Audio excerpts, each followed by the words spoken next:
Chapter 831.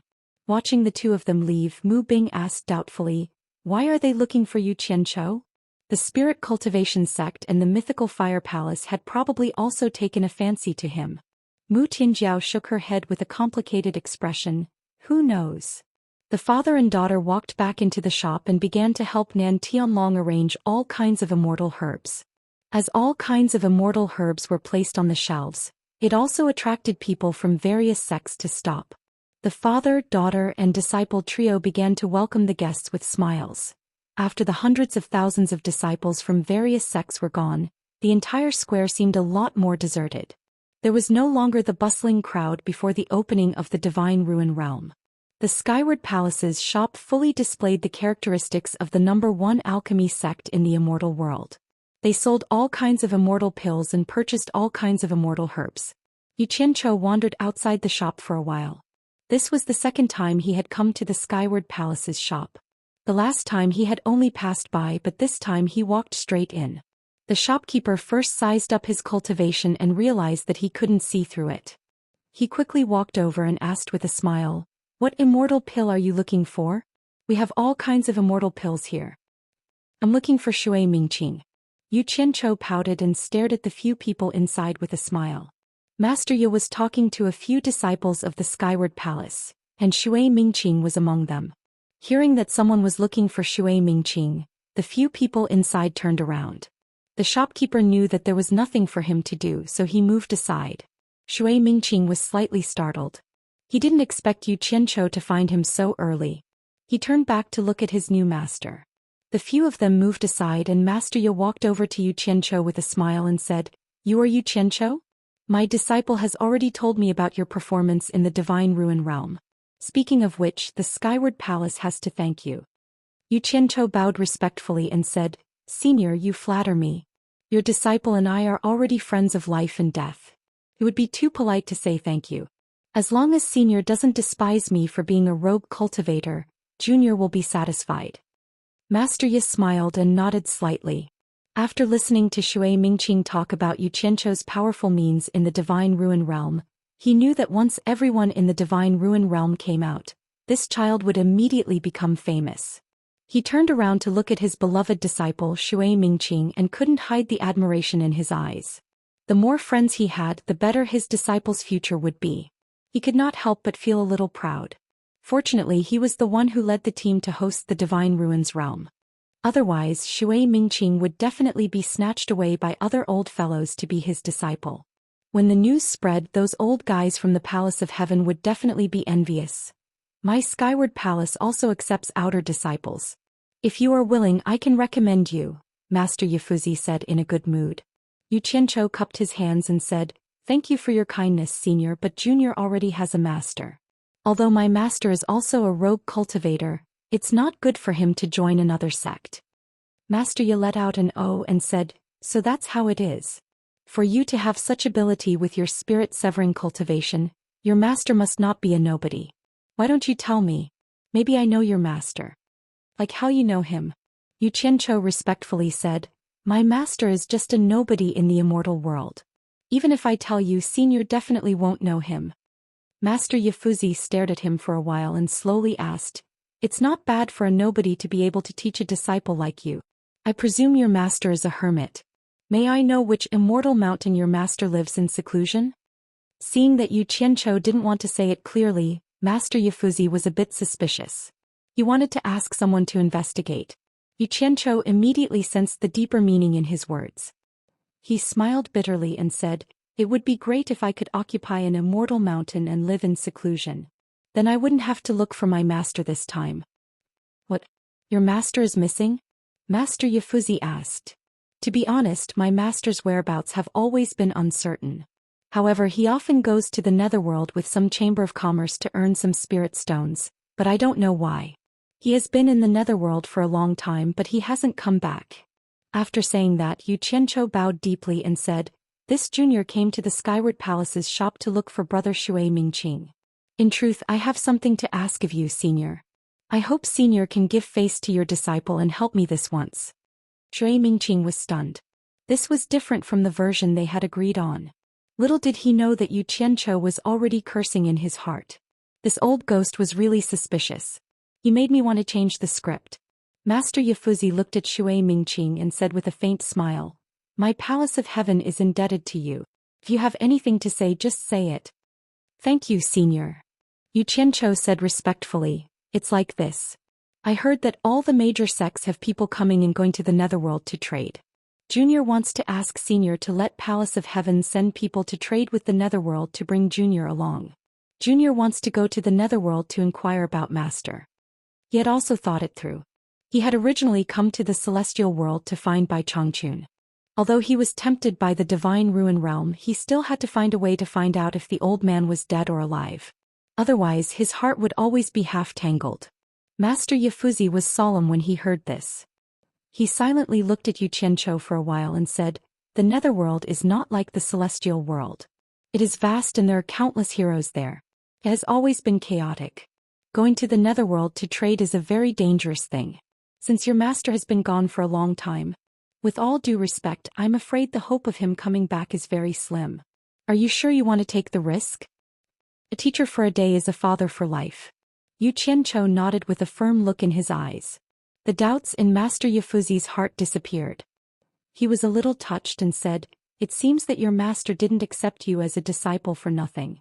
However, I'm afraid it's not the time to go to the netherworld. The situation in the netherworld is quite tense. Not only my palace of heaven, but even the entire celestial world doesn't have anyone going to trade with the netherworld for the time being.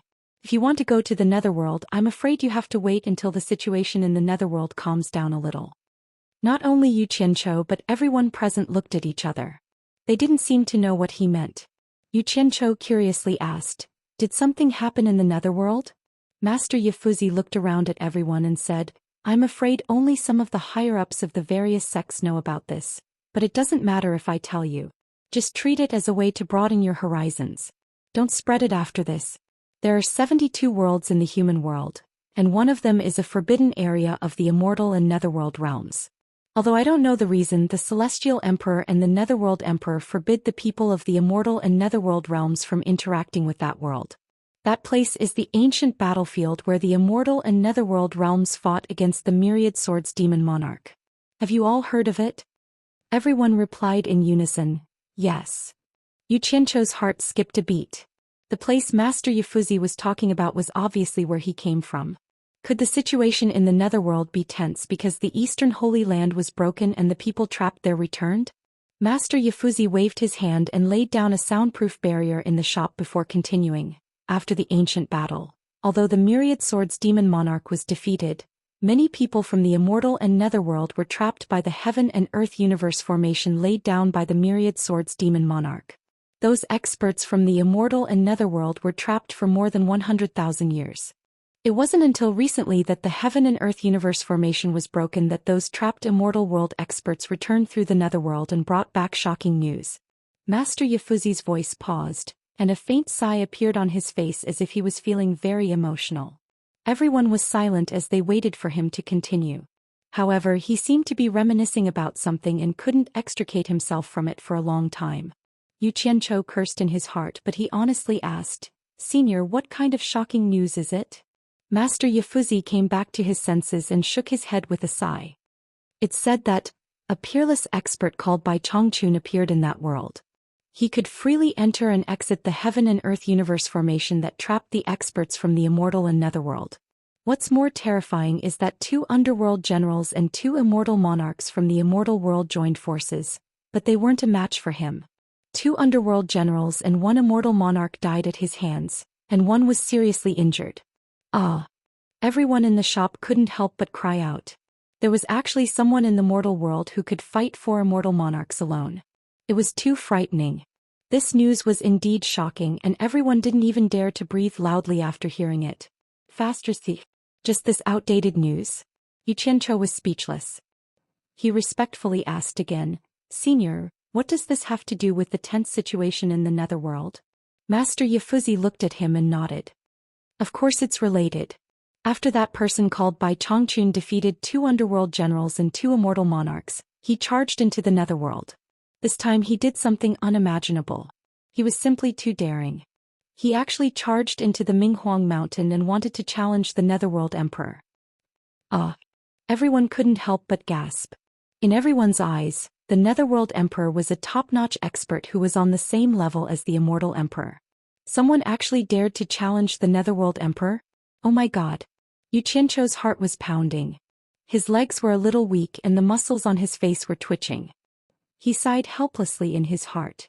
This old fellow really dared to do anything. He was so arrogant that he actually dared to challenge that legendary figure. That was the strongest and most mysterious expert in the entire Netherworld. He suddenly thought of how he had lost contact with Bai Chongqun. He instantly became nervous. His face was slightly pale as he asked, "What happened to that person?" Master Yifuzi glanced at him and didn't think much of it. He just thought that Yifuzi was frightened. When he first heard the news, he was also shocked. He shook his head and sighed. This person was really very strong. When he killed his way to the Minghuang mountain, he finally alerted the 4 strongest Netherworld generals of the 12 remaining on the Minghuang mountain. In the end, the 4 Netherworld generals couldn't defeat him even when they teamed up. He fought the 4 Netherworld generals for a long time, and both sides actually came to a draw. Because of this, the most mysterious Netherworld Emperor of the Netherworld Royal Palace finally appeared. Xianxia's heart trembled. He anxiously asked again, "What was the result?"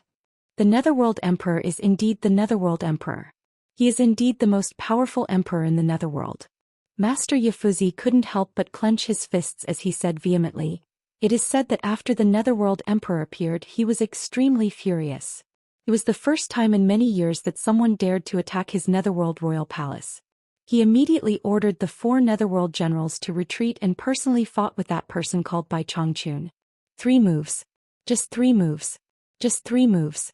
The 3 earth-shattering moves immediately severely injured Bai Chongqun, who the 4 Netherworld generals had been fighting for a long time. One could imagine how terrifying the Netherworld Emperor was. After being severely injured, the enraged Netherworld Emperor chased after Bai Chongqun. It could be said that the entire Netherworld was shocked. The entire Netherworld once again witnessed how terrifying the Netherworld Emperor was. Chapter 832. The breathing in the shop suddenly quickened as everyone revealed expressions of shock and yearning. All of them were imagining the peerless demeanor of the Netherworld Emperor. Xianxia swallowed his saliva to moisten his dry throat and asked with difficulty, "Was Bai Chongqun killed by the Netherworld Emperor?" Master Yifuzi slowly shook his head. If he was really killed, then the situation in the Netherworld wouldn't be so tense. That person's methods are truly outstanding. Although he couldn't even withstand 3 moves from the Netherworld Emperor, he was able to resist the Netherworld Emperor's pursuit and luckily escaped into the boundless forbidden area of the Netherworld. If it wasn't for the mysterious forbidden area of darkness that even the Netherworld Emperor was wary of and blocked his pursuit, the furious Netherworld Emperor wouldn't have let him go. Bai Chongqun would have died without a doubt.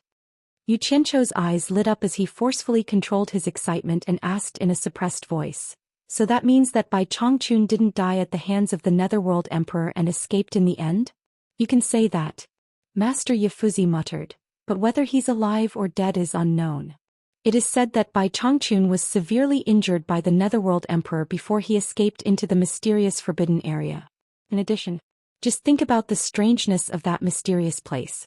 Even the Netherworld Emperor was forbidden from entering, so there must be something terrifying there that outsiders don't know about. Bai Chongqun entered while heavily injured, so his chances of survival are very slim. Damn it. Xianxia's mouth twitched and he was speechless. This old fellow had tossed his heart around like a small boat in a raging sea, going up and down. One moment he saw hope and the next moment he destroyed it. It was as easy as blowing soap bubbles. What a joke. Since that person was forced into the mysterious forbidden area by the Netherworld Emperor, why is the situation in the Netherworld still so tense? Xianxia powerlessly asked the question in his heart. Yifuzi was silent for a moment before explaining. Because of Bai Chongqun's unexpected appearance, the Netherworld Emperor's favored concubine, Madame Blackpool, is extremely furious. With one order, the Netherworld army that shakes the entire Netherworld is interrogating all those who aren't from the Netherworld. Many people from the Immortal world who went to the Netherworld to trade have been implicated. Your master hasn't returned for a long time. I'm afraid it has something to do with this matter. Xianxia fell silent. He was conflicted about whether Bai Changchun was dead or alive. Why did he lose contact with the silver ball that he was carrying? Could it be that the boundless and mysterious forbidden land in the underworld really had some unusual mysteries that could cut off the connection between him and the silver ball? This was the first time he had encountered something like this. In the past, no matter where he was, he could always maintain contact with the silver ball. After thinking about it, his gaze gradually became firm. He had always been very confident in Bai Changchun. As long as there was no definite news of his death, then everything was possible because he was the one and only legend in the world. Bai Changchun. Even if he went to the netherworld now, he would be powerless. The most important thing at the moment was to strengthen himself. If Bai Changchun was really dead, then he had to live well. After all, someone had to take revenge for the old man. After all, the old man only had one disciple. Although the old immortal emperor of the netherworld was very terrifying, he had to work hard. He was not a gentleman if he did not take revenge. However, it seemed that he had no chance of defeating the emperor of the netherworld in this life. The corners of Yu Qianchou's mouth stiffened as he sighed in his heart. He would think about revenge later. The old man was very lucky and would definitely not die. Master Yafuzi stared at the silent Yu Qianchou for a while and said with a faint smile, "Yu Qianchou, you are also considered an outstanding talent of the new generation. It is not a long-term plan to wander around the immortal world alone. I have a suggestion. I don't know if you are willing to listen to it." Yu Qianchou recovered and hurriedly bowed. "Senior, please speak. Junior is listening." Master Yafuzi nodded and said with a smile, "Your master's life and death are unknown. I suggest that you first join my Chaotian Palace and become an outer disciple of my Chaotian Palace. If your master is still alive, I am confident that I can persuade your master to join my Chaotian Palace. When the time comes, your master and disciple will be reunited, and he will definitely not say anything about you. What do you think of this suggestion?" Ever since he learned about Yu Qianchou's extraordinary ability in the ruins of God, he had already wanted to rope him in. A disciple of the younger generation like him would definitely have limitless achievements in the future. If he did not take advantage of this opportunity to rope him into the Chaotian Palace, he would definitely regret it in the future. That was why he bowed to Yu Qianchou with his status as an elder of the Skyward Palace and invited him over and over again. If Yu Qianchou was a useless person, he probably wouldn't even bother to look at him. Yu Qianchou pondered for a moment before cupping his hands and saying, "Junior is very grateful for Senior's favor. However, Junior's master's life and death are unknown. If I arbitrarily join the Chaotian Palace at this time, I am afraid that I will not be able to raise my head in the future." The smile on Master's face turned slightly cold and his eyes flickered as he said, "What's more?" His tone was also a little heavy. Shui Mingqing looked at the two of them nervously, afraid that his new master would kill Yu Qianchou if he was unhappy. It should be known that Yu Qianchou had promised to continue supporting him secretly in the future, which was very important to him. Although he was only a lowly disciple in the Chaotian Palace before, he knew that the sect was not as peaceful as it seemed on the surface.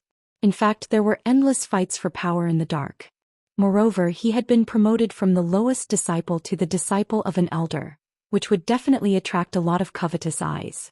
There would definitely be people who would think of ways to make things difficult for him. As time passed, he was afraid that he would not be able to survive smoothly. As the saying went, it was easy to dodge a spear in the open, but difficult to guard against a stab in the dark. If someone wanted to deliberately harm him, it would be impossible for Master to always stay by his side. Now, if Master was his backer on the surface, then Yu Qianchou was his backer in the dark. He had seen some of the things that Yu Qianchou had shown in the ruins of God, so he was very confident in Yu Qianchou's mysterious background. He had a feeling that what Yu Qianchou had shown was only the tip of the iceberg, and that Yu Qianchou could give him a lot of help. There were many elders like Master in the Chaotian Palace, and the disciples of these elders had been in the Chaotian Palace for many years. In addition to their high cultivation, they had established a good foundation. Master didn't have any foundation in the Chaotian Palace, and his cultivation wasn't very good either. At present, Yu Qianchou was the only place he could borrow strength from, so he didn't want anything to happen to Yu Qianchou.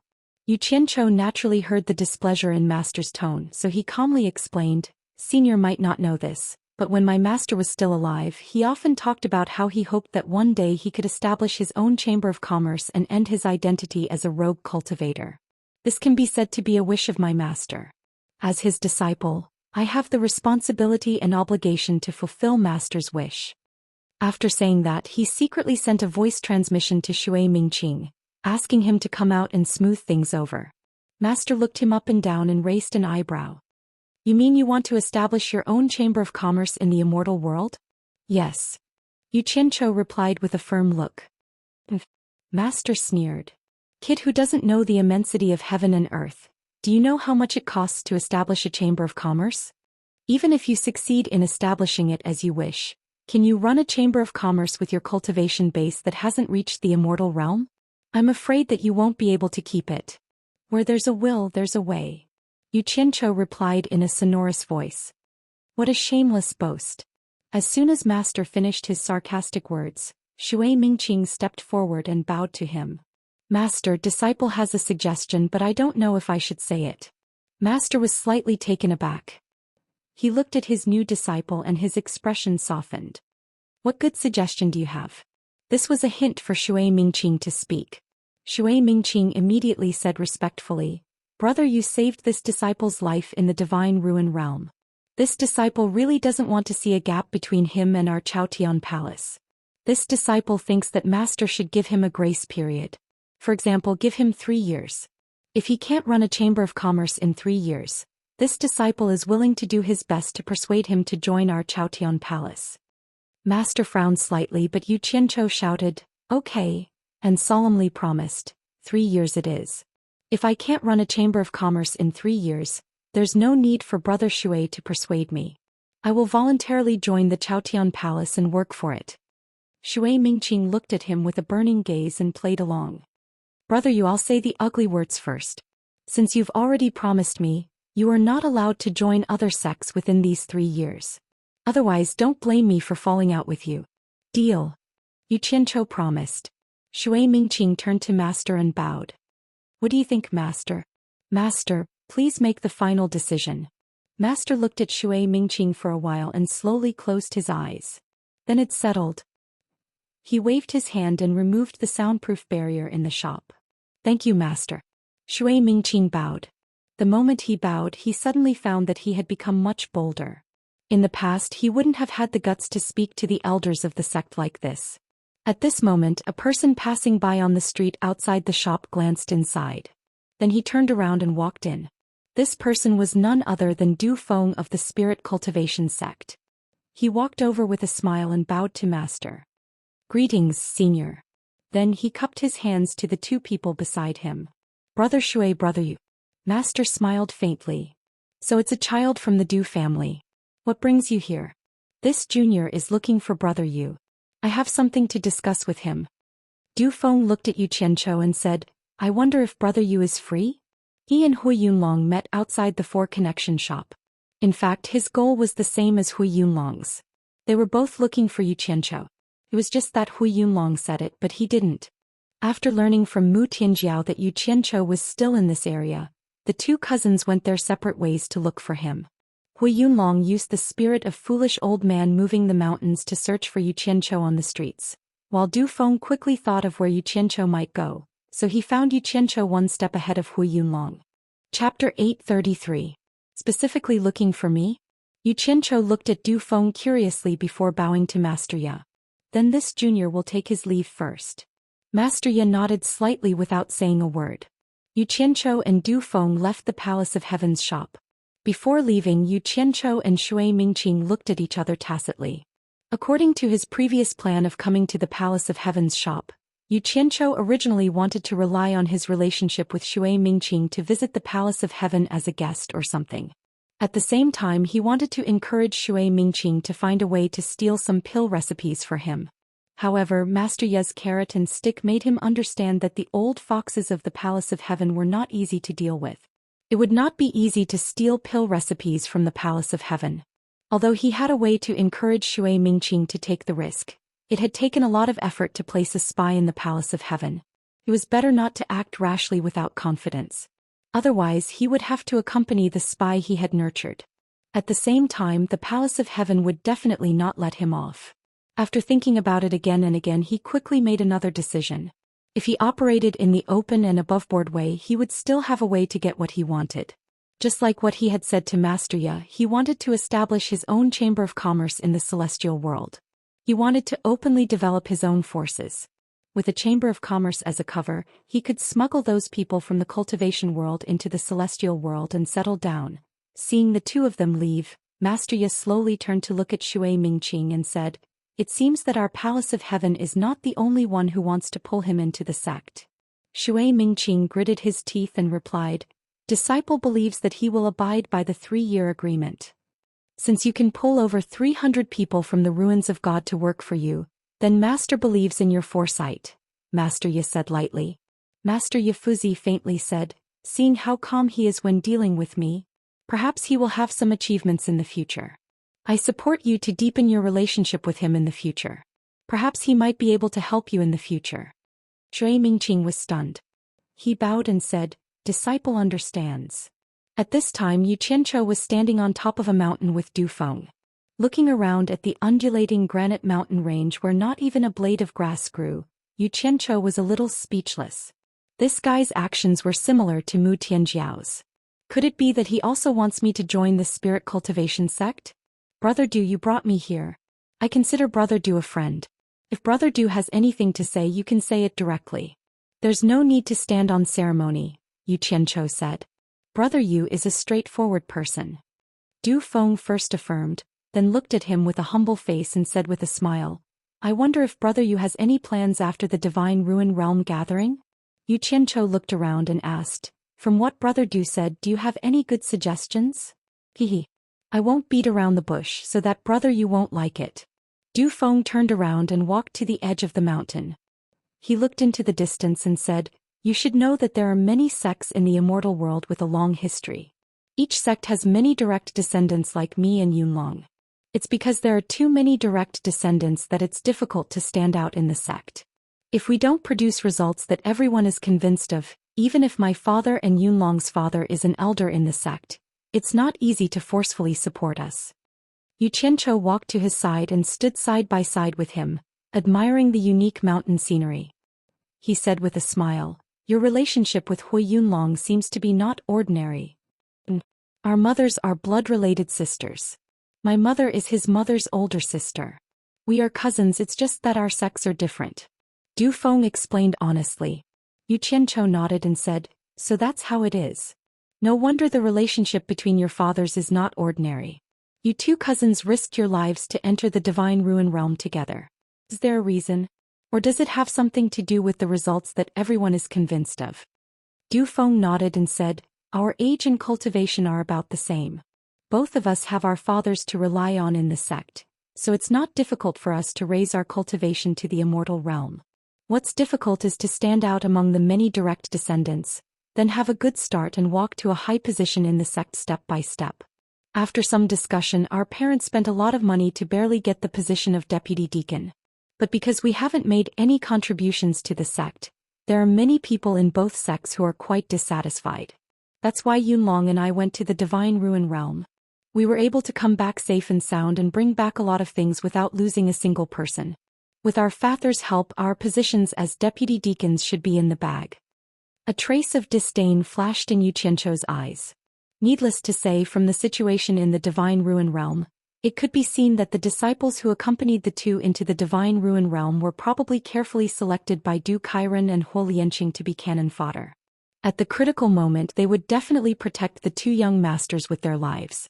If anything happened to the two of them, it was likely that those disciples would die even if they went out. But this was also understandable.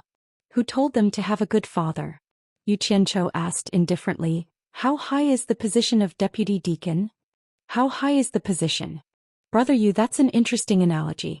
Du Feng couldn't help but laugh as he looked at him. Fortunately, he was already used to the other party asking retarded questions in the Divine Ruin Realm, so he was already used to it. He immediately replied with a smile. The division of positions in the celestial realm is actually pretty much the same. They are apprentice, disciple, deacon, branch leader, hall master, protector, elder, consecrator, and sect master. Before Shui Mingqing became a disciple of Senior Yifuzi, Cultivators like him who were at the soul formation stage and below were collectively referred to as apprentice in the various sections. There are actually many so-called deputy deacons, who are the people who manage the apprentices. Oh, Yu Qianchou said, so deputy deacons are apprentices who have a little bit of power for the first time. They are still quite a distance from the real deacons. The major sects in the celestial realm have been established for many years, so they naturally have a set of rules.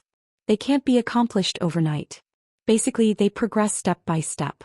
Otherwise, with so many people in each sect, it will be easy for things to get messy. Du Feng shook his head and smiled bitterly. Although it's just a small deputy deacon, I've already told Brother Yu before that there are many direct descendants in each sect, so everyone's eyes are on each other. A small deputy deacon can be given to a person with no background, but no one is willing to fall into the hands of someone with a background.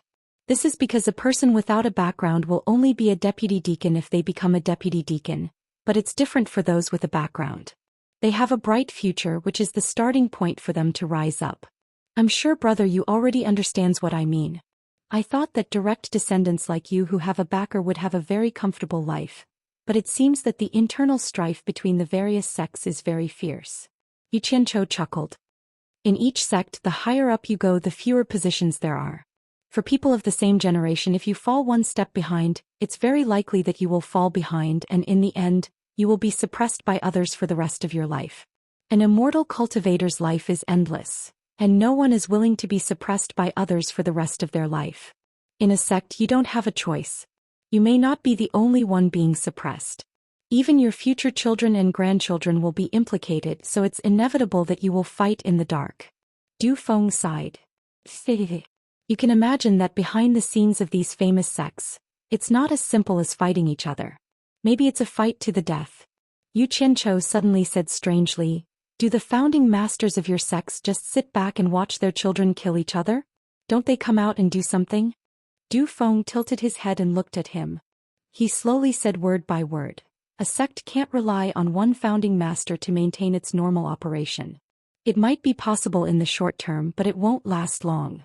In any big sect, good and bad are intermingled and good and bad are mixed together. If you want a sect to last, you need a large number of elite disciples to support it. In a big sect, if you can't even win the fight for the top position, how can you be considered an elite disciple? On the other hand, if you can stand out in a big sect, you definitely won't be useless. Survival of the fittest. Yu Qianchou softly muttered. He frowned and seemed to be thinking about something. After a while, he asked suspiciously, Brother Du, you've said so much, but I don't understand what it has to do with me. What does it have to do with you looking for me? Yes. Du Feng turned to face him and said with a sincere look, other than the apprentices in charge of the deputy deacon, they are also allowed to develop a certain proportion of outer disciples. Of course, those with a high cultivation level are not people who can develop at my level. These people are the foundation of the deputy deacon's achievements. Once I become a deputy deacon, my father can only use his power from the top. He can't send people to help me openly because everyone's eyes are on me. If I can achieve outstanding results as a deputy deacon, when my cultivation level breaks through to the immortal realm and becomes a disciple, my father is confident that he can fight for the position of deacon for me. If everyone works together, we can improve one level at a time. After talking for a long time, I finally understand what you mean. Yu Qianchou rubbed his chin and said, if I'm not wrong, you want to develop me as an outer disciple after you become a deputy deacon? That's right. I've seen Brother Yu's ability with my own eyes. I'm afraid that no cultivator below the immortal realm is a match for you. If I have Brother Yu's help in a situation where everyone has the same level of competition, I'm already half a step ahead. Du Feng couldn't hold back his excitement, speaking out his final thought. Halfway through his excitement, he noticed that Yu Qianchou's face showed a lack of interest, as if he wasn't the least bit interested. Du Feng suddenly came to a realization. Brother Yu, don't misunderstand, I absolutely have no intention of controlling you. Developing you as an outer disciple is to prevent people from gossiping in our spirit cultivation sect. You and I are still brothers. Once I achieve enough results, if you no longer want to stay in the spirit cultivation sect, us father and son have the ability to return your freedom. At the same time, my father will give you 10 billion divine-grade spirit stones as a reward. Brother Yu, what do you think? Chapter 834. 10 billion. My current net worth is at least 2 trillion. Xianxia muttered in his heart for a while. He raised his hand and patted Du Feng's shoulder, then turned around with his hands behind his back. He shook his head and smiled bitterly. Brother Du, I appreciate your kindness, but I really can't help you with this. To tell you the truth, Brother Du, Elder Yifuzi tried to persuade me to join the ranks of the outer disciples of the Skyward Palace. Du Feng was taken aback. He then remembered that Shui Mingqing had experienced the Divine Ruin Realm and had a good relationship with Xianxia. It was not difficult for Yifuzi to understand that Yifuzi wanted to rope him in. After all, everyone wanted to recruit talents. He frowned and asked, Brother, you agreed? No. Xianxia turned around and shook his head. I rejected him, which made Elder Yifuzi unhappy. Fortunately, Brother Shui came forward to smooth things over. Otherwise, I'm afraid I won't be able to leave Skyward Palace's shop. Du Feng's eyes were filled with confusion. He slowly asked, Since Brother Yu has already rejected me, why won't he help me? Is it because the money is too little? Money is not a problem. This can be discussed again. It's not about money. Xianxia smiled indifferently. Although I'm a rogue cultivator, I have a master. How can I join another sect without permission? Besides, when I rejected Elder Yifuzi, I promised him that if I want to become an outer court disciple of another sect, Skyward Palace will be my first choice. Du Feng stood in silence for a long time. After a long time he smiled bitterly. I understand. Elder Yifuzi is really good. Forget it, I won't force Brother Yu. It's not that I'm forced, I'm just powerless. Xianxia waved his hand and smiled. But then again, if Du Feng needs my help, I don't necessarily have to become an outer court disciple of the Spirit Cultivation sect. If there's anything you need, just let me know. As long as it's within my power, I won't refuse. Du Feng's eyes lit up. Good. Brother Yu's words are enough. I trust Brother Yu. Hee. Help each other, help each other. After laughing for a while, Xianxia coughed and said, Brother Du has come at the right time. I have something to ask Brother Du. Please do not hesitate to enlighten me. Go ahead. Du Feng raised his hand without hesitation. Xianxia immediately said with a serious expression, I talked to Elder Yifuzi about establishing a chamber of commerce before. He sneered at me for overestimating myself and said that establishing a chamber of commerce would cost a lot of money. I wonder what the expenses are. Du Feng looked him up and down in disbelief. Do you want to establish your own chamber of commerce? Please enlighten me. Xianxia nodded. Du Feng blanked for a moment, then shook his head and sighed. Brother Yu is a man with lofty ambitions, how could he submit to others? I was too impulsive just now. Speaking of establishing a chamber of commerce, it does cost a lot of money. Just obtaining the recognition from the Chamber of Commerce Alliance requires 10 billion divine-grade spirit stones to register. And this is the cheapest way to do it. Xianxia was dazed for a second. I still need to register? Just the registration costs 10 billion divine-grade spirit stones, so expensive? Could it be that there are different levels of registration? Du Feng looked at Huang Xiaolong as if he was looking at a monster.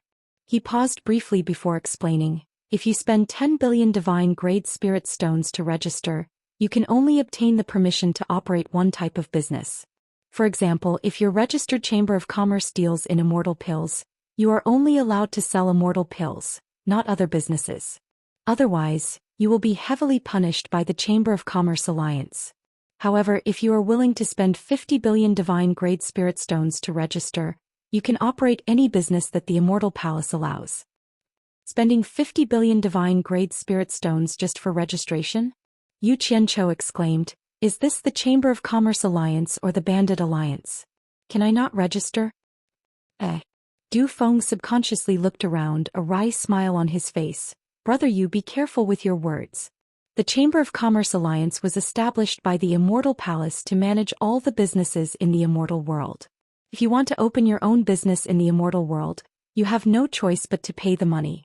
Once you're discovered, I'm afraid, no one in the immortal world would dare to go against the Immortal Palace. In fact, if you don't have the Chamber of Commerce Alliance's permission, no one would want to do business with you. Xianxia was rendered speechless. He stood in silence for a long time, gritting his teeth. Black? It's 2F** King Black. It seems like it's impossible to have your own Chamber of Commerce in the immortal world without paying the money. You can say that. Du Feng pondered for a moment, then said, "This amount of money might seem like a lot, but if a chamber of commerce manages it well and can last for a long time, it can't be considered a loss. Paying this amount of money, you can enjoy the Chamber of Commerce Alliance's protection to a certain extent. For example, other chambers of commerce wouldn't dare to swindle or deceive you when doing business with them.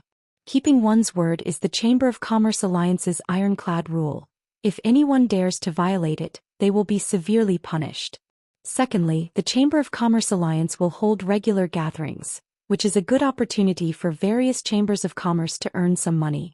So that's how it is." After a round of persuasion, Xianxia's anger finally subsided.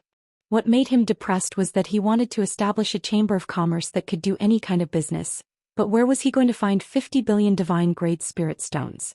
It was true that his net worth was high, but he didn't have that much money. If he were to sell a large batch of immortal herbs now, it would definitely arouse suspicion. How should he solve this problem? Looking at the frowning Xianxia, Du Feng probed, "Brother Yu, are you worried about spirit stones?" "Yes, this is not a small amount of money, it's very difficult." Xianxia sighed, shaking his head. All of a sudden his eyes lit up looking at Du Feng. "I wonder if Brother Du has enough money on hand? If you do, can you temporarily lend me 50 billion divine-grade spirit stones? Don't worry, I'll think of a way to return it to you in no time." 50 billion. Du Feng jumped in fright, his face twitched. "Brother Yu, are you joking? Where would I find so much money to lend you? If it was a few 100 million I could still find a way to satisfy you, but 50 billion? This is too exaggerated. Brother Du, you're being a little unreasonable." Xianxia rubbed his chin, his face filled with doubt. "Didn't you say that if I lend you a hand your father will give me 10 billion divine-grade spirit stones? You even said that money isn't a problem and can be discussed. Don't tell me it's all a lie?" Du Feng blanked for a second, then smiled wryly. "Why would I lie to you? Brother Yu, you overestimate us father and son. I already said that even if it's 10 billion divine-grade spirit stones, my father will think of a way to raise it slowly. It's impossible for him to take out 10 billion divine-grade spirit stones in a short time. It's true that my father is an elder of the spiritual cultivation sect, and it's also true that the spiritual cultivation sect is rich, but without a good reason, it's impossible to use such a large amount of public property. Not to mention you want 50 billion divine-grade spirit stones. I'm really powerless. Forget it, don't say any more, I'll think of another way." Xianxia waved his hand weakly, walking to the edge of the mountain and sitting down. He closed his eyes and fell into deep thought, his entire being listless. Just like this, the two of them stood there in a deadlock for a long time. Du Feng strolled on the top of the mountain, looking at the surrounding scenery over and over again, until he had engraved all the surrounding terrain into his mind. He felt a little uncomfortable, so he walked behind Xianxia and coughed. "Brother Yu, we can think of a way slowly, there's no rush, let's go back first." "Go back?" Xianxia raised his head and looked around, facing the mountain wind. He muttered, "Go back where? Where can I go? Is this my home? My home is in a very, very far away place, too far away. Although I've always wanted to go back, I can't even find the way home. How do you want me to go back? I'm like a migratory bird that's searching for its final home. I've been trying my best to fly, but I'm not even as good as a migratory bird. Although I've never stopped and have been trying my best to fly. But there's really no way to go back. There's no way to go back." His slightly hoarse voice was full of desolation, making Du Feng feel a little sorry for him. Du Feng didn't know why he suddenly became so sad. He opened his mouth a few times but stopped himself. In the end he couldn't help but ask, "Brother Yu, why don't I understand what you mean? Where is your home?" Xianxia suddenly came to his senses. The inexplicable sadness hidden in the deepest part of his heart was unintentionally aroused and quickly restrained. His eyes regained their clarity, he turned his head to look at Du Feng behind him and laughed. "For a cultivator, everywhere is his home. You should go back first." "Damn it. I still have to think of where to get the 50 billion, I have to establish my own chamber of commerce. You should go back first." He sat there and waved his hand to signal Du Feng to go first. Du Feng shook his head speechlessly, cupped his hands and left. After watching Du Feng leave, Xianxia also stood up and stood at the peak of the mountain with his hands behind his back. His eyes glimmered as he looked at the distant horizon, thinking of a safe way to get the 50 billion. However, not long after, someone shouted from afar, "Brother Yu." Yu Qianchou turned his head and saw a red shadow shooting towards him. Hui Yunlong's voice came and he landed in front of him. Hui Yunlong laughed. "Brother Yu, you really made me look for you. I finally found you." Yu Qianchou was speechless. Needless to say, it must be Du Feng who leaked his location. No one else knew that he was here. Damn it. You really know how to conduct yourself. First, you took me to a remote place to ask all you wanted. Then when you found out that there was no hope, you went to your cousin's place to be a good person. As Yu Qianchou expected, after a few words, Hui Yunlong said the same thing as Du Feng. He wanted to make him an outer disciple of the mythical fire palace. Yu Qianchou had no choice but to politely repeat his rejection of Du Feng to Hui Yunlong, causing Hui Yunlong to be unable to smile. However, Yu Qianchou still treated Hui Yunlong differently, because he considered that after the group of people from the cultivation world came, they would definitely change the fellows who were fighting to a higher level. Moreover, in the future when he established his Chamber of Commerce, he would definitely have to deal with them frequently, so it was better to have a good relationship with the #1 blacksmith sect in the celestial world. Therefore, he repeatedly patted his chest and promised that if there was anything that he needed help with in the future, he would just let him know. If he could do it, he would do it. If he couldn't, he would think of ways to do it. Chapter 835. Huang Xiaolong had really grasped Hui Yunlong's pulse. A straightforward person like Hui Yunlong would never be able to withstand words like, willing to sacrifice oneself for a brother. Hui Yunlong was so moved that he nearly smacked a hole in his chest. He did not say anything else, merely telling Yu Qianchou that if there was anything he needed help with, he would do it. Even if he couldn't, he would think of a way to help. Yu Qianchou laughed like an old fox that had just stolen a chicken. He patted Hui Yunlong's shoulder and nodded repeatedly. Brother Yunlong's words reminded me of something. I wonder if Brother Yunlong can lend me 50 billion divine-grade spirit stones. Don't worry, I'll return it to you in the shortest time possible. Hehe. Hui Yunlong's smile stiffened, his eyes nearly popped out of their sockets. He swallowed with difficulty, stuttering as he asked, How much? 50 billion divine-grade spirit stones? You're saying you want to borrow 50 billion divine-grade spirit stones from me? AI. Yu Qianchou sighed inwardly. From Hui Yunlong's expression, it was obvious that a single sentence from Hui Yunlong had frightened him to the point that he couldn't speak clearly. Hui Yunlong definitely wouldn't be able to take out that much money. Huang Xiaolong laughed awkwardly. It's just a joke, Brother Yunlong need not take it to heart. Hui Yunlong's expression relaxed, exhaling deeply as he rubbed his forehead.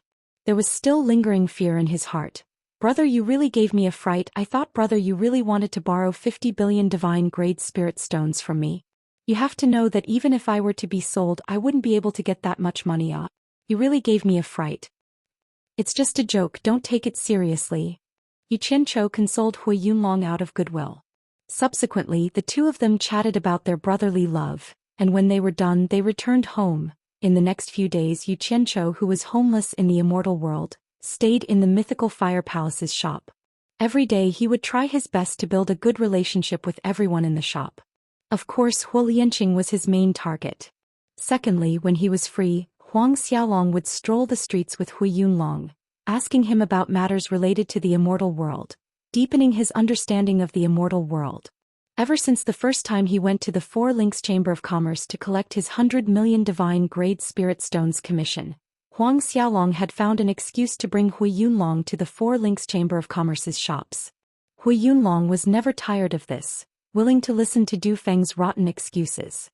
After that, no one knew what happened, but Du Feng also went to the mythical fire palace's shop every day, using the excuse that he wanted to have fun together to hitch a ride to the Four Links Merchant Guild's shop every day.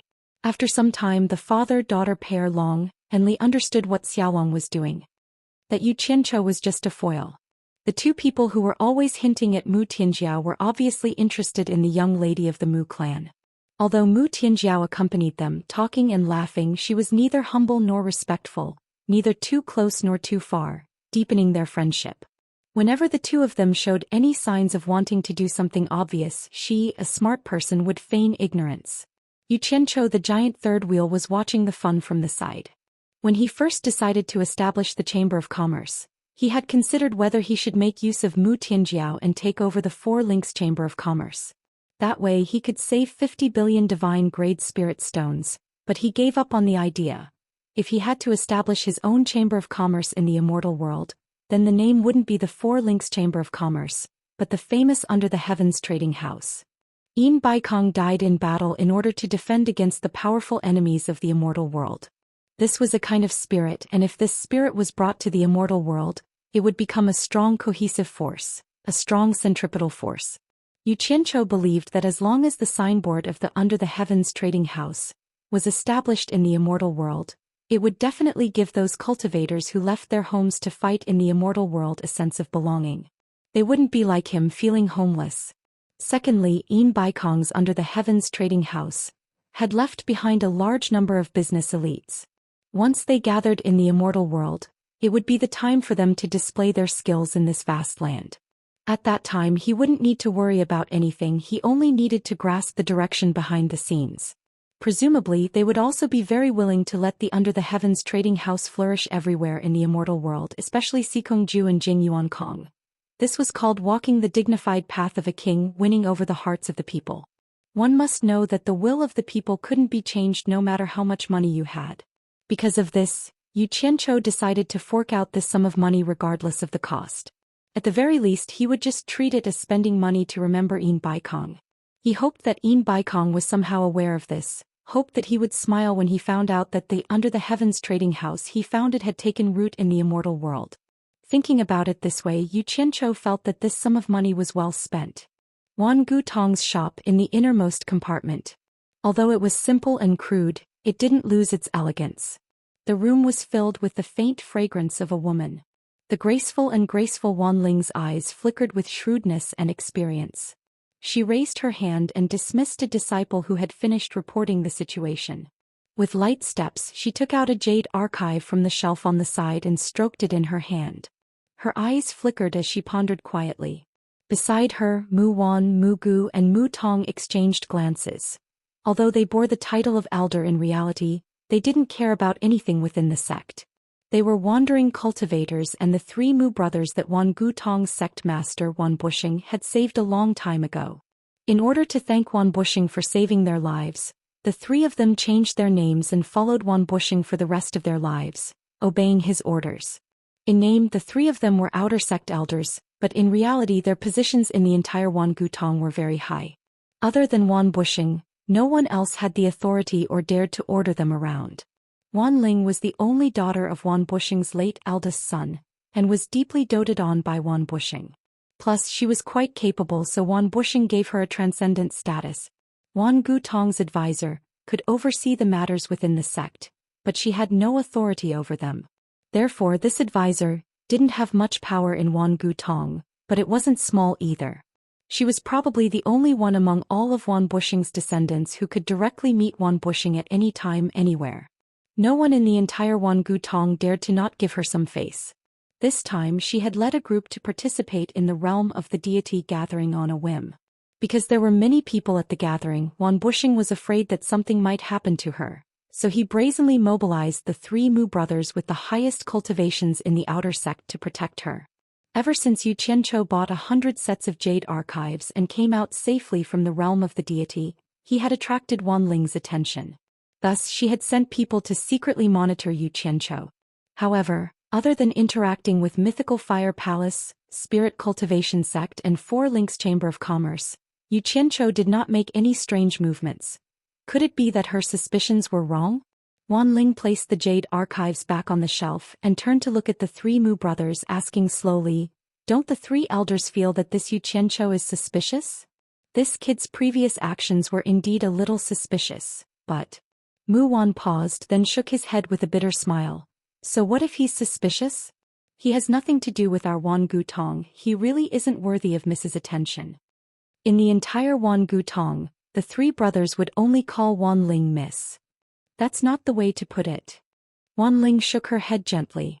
The soft light emitted by the fluorite hanging above her reflected a hazy brilliance on her plump forehead and her straight nose, which made her beautiful and generous look even more tempting to make men want to kiss her. Wan Ling's gaze deepened as she said, "If he had spent more money on other things I might not have cared. But he just had to buy 100 sets of jade archives to bring into the realm of the deity. This can't help but make others suspicious of his actions. He actually brought so many sets of jade archives into the realm of the deity? Miss, stop thinking about it. Mu Tong waved his hand and said, if Miss is worried that he will do something detrimental to our Wan Gu Tong, I will find a suitable opportunity to kill him and end all troubles once and for all. You don't have to worry about anything anymore. Wan Ling immediately rolled her eyes and said, what if he's just a pawn? Mu Tong was taken aback, then said unwillingly, then I will capture him and interrogate him. I don't believe I won't be able to find out who the mastermind is. Old Third, don't talk nonsense. Mu Wan stopped him, looked at Wan Ling and said hesitantly, Miss, are you suspecting that he has gained a lot in the realm of the deity? Wan Ling smiled and said, it's still the great elder who understands me. Whether it's him or the person behind him, if he really has gained a lot in the realm of the deity, I can't find a reason not to get a share. What do you guys think? The eyes of the three lit up. They all knew that Wan Ling had been strange since she was young. If an ordinary person was targeted by her, she would probably eat them up until not even their bones were left. The three of them were already bored, and it wasn't the first time they had accompanied Wan Ling to do something like this. It was always quite interesting. At this time there was a faint commotion outside. They looked at each other and Wan Ling frowned slightly. Looking at the time, the realm of the deity will close in 1 or 2 days. It seems they should all come out. As her voice fell, the four of them flashed out of the small room at the same time, turning into streams of light and flying out of the shop. In the air above the entrance of the realm of the deity, tens of thousands of people had gathered. Pairs of eyes filled with anticipation stared at the white light in the cave. This meant that someone had already entered the passage out of the realm of the deity. When Yu Qianchou, who was strolling on the street, saw that there was a show to watch, he immediately left Du Feng and Hui Yunlong, who had yet to react, and took up a good spot in the air. By the time Du Feng and Hui Yunlong reacted, streams of light had already blocked the front row of seats that were allowed to stay in the air above the entrance of the realm of the deity. The two of them did not have the qualifications to fight with a group of seniors for a spot, so they could only stand outside the human wall. Yu Qianchou smiled as he stared at the entrance of the cave. He wanted to see how many people would be able to come back in one piece after such a commotion. After waiting for a while, he saw that the white light in the cave was still swallowing. He couldn't help but look to both sides, only to discover that Du Feng and Hui Yunlong were not by his side. Especially the people standing on both sides of him, they were all coldly sizing him up.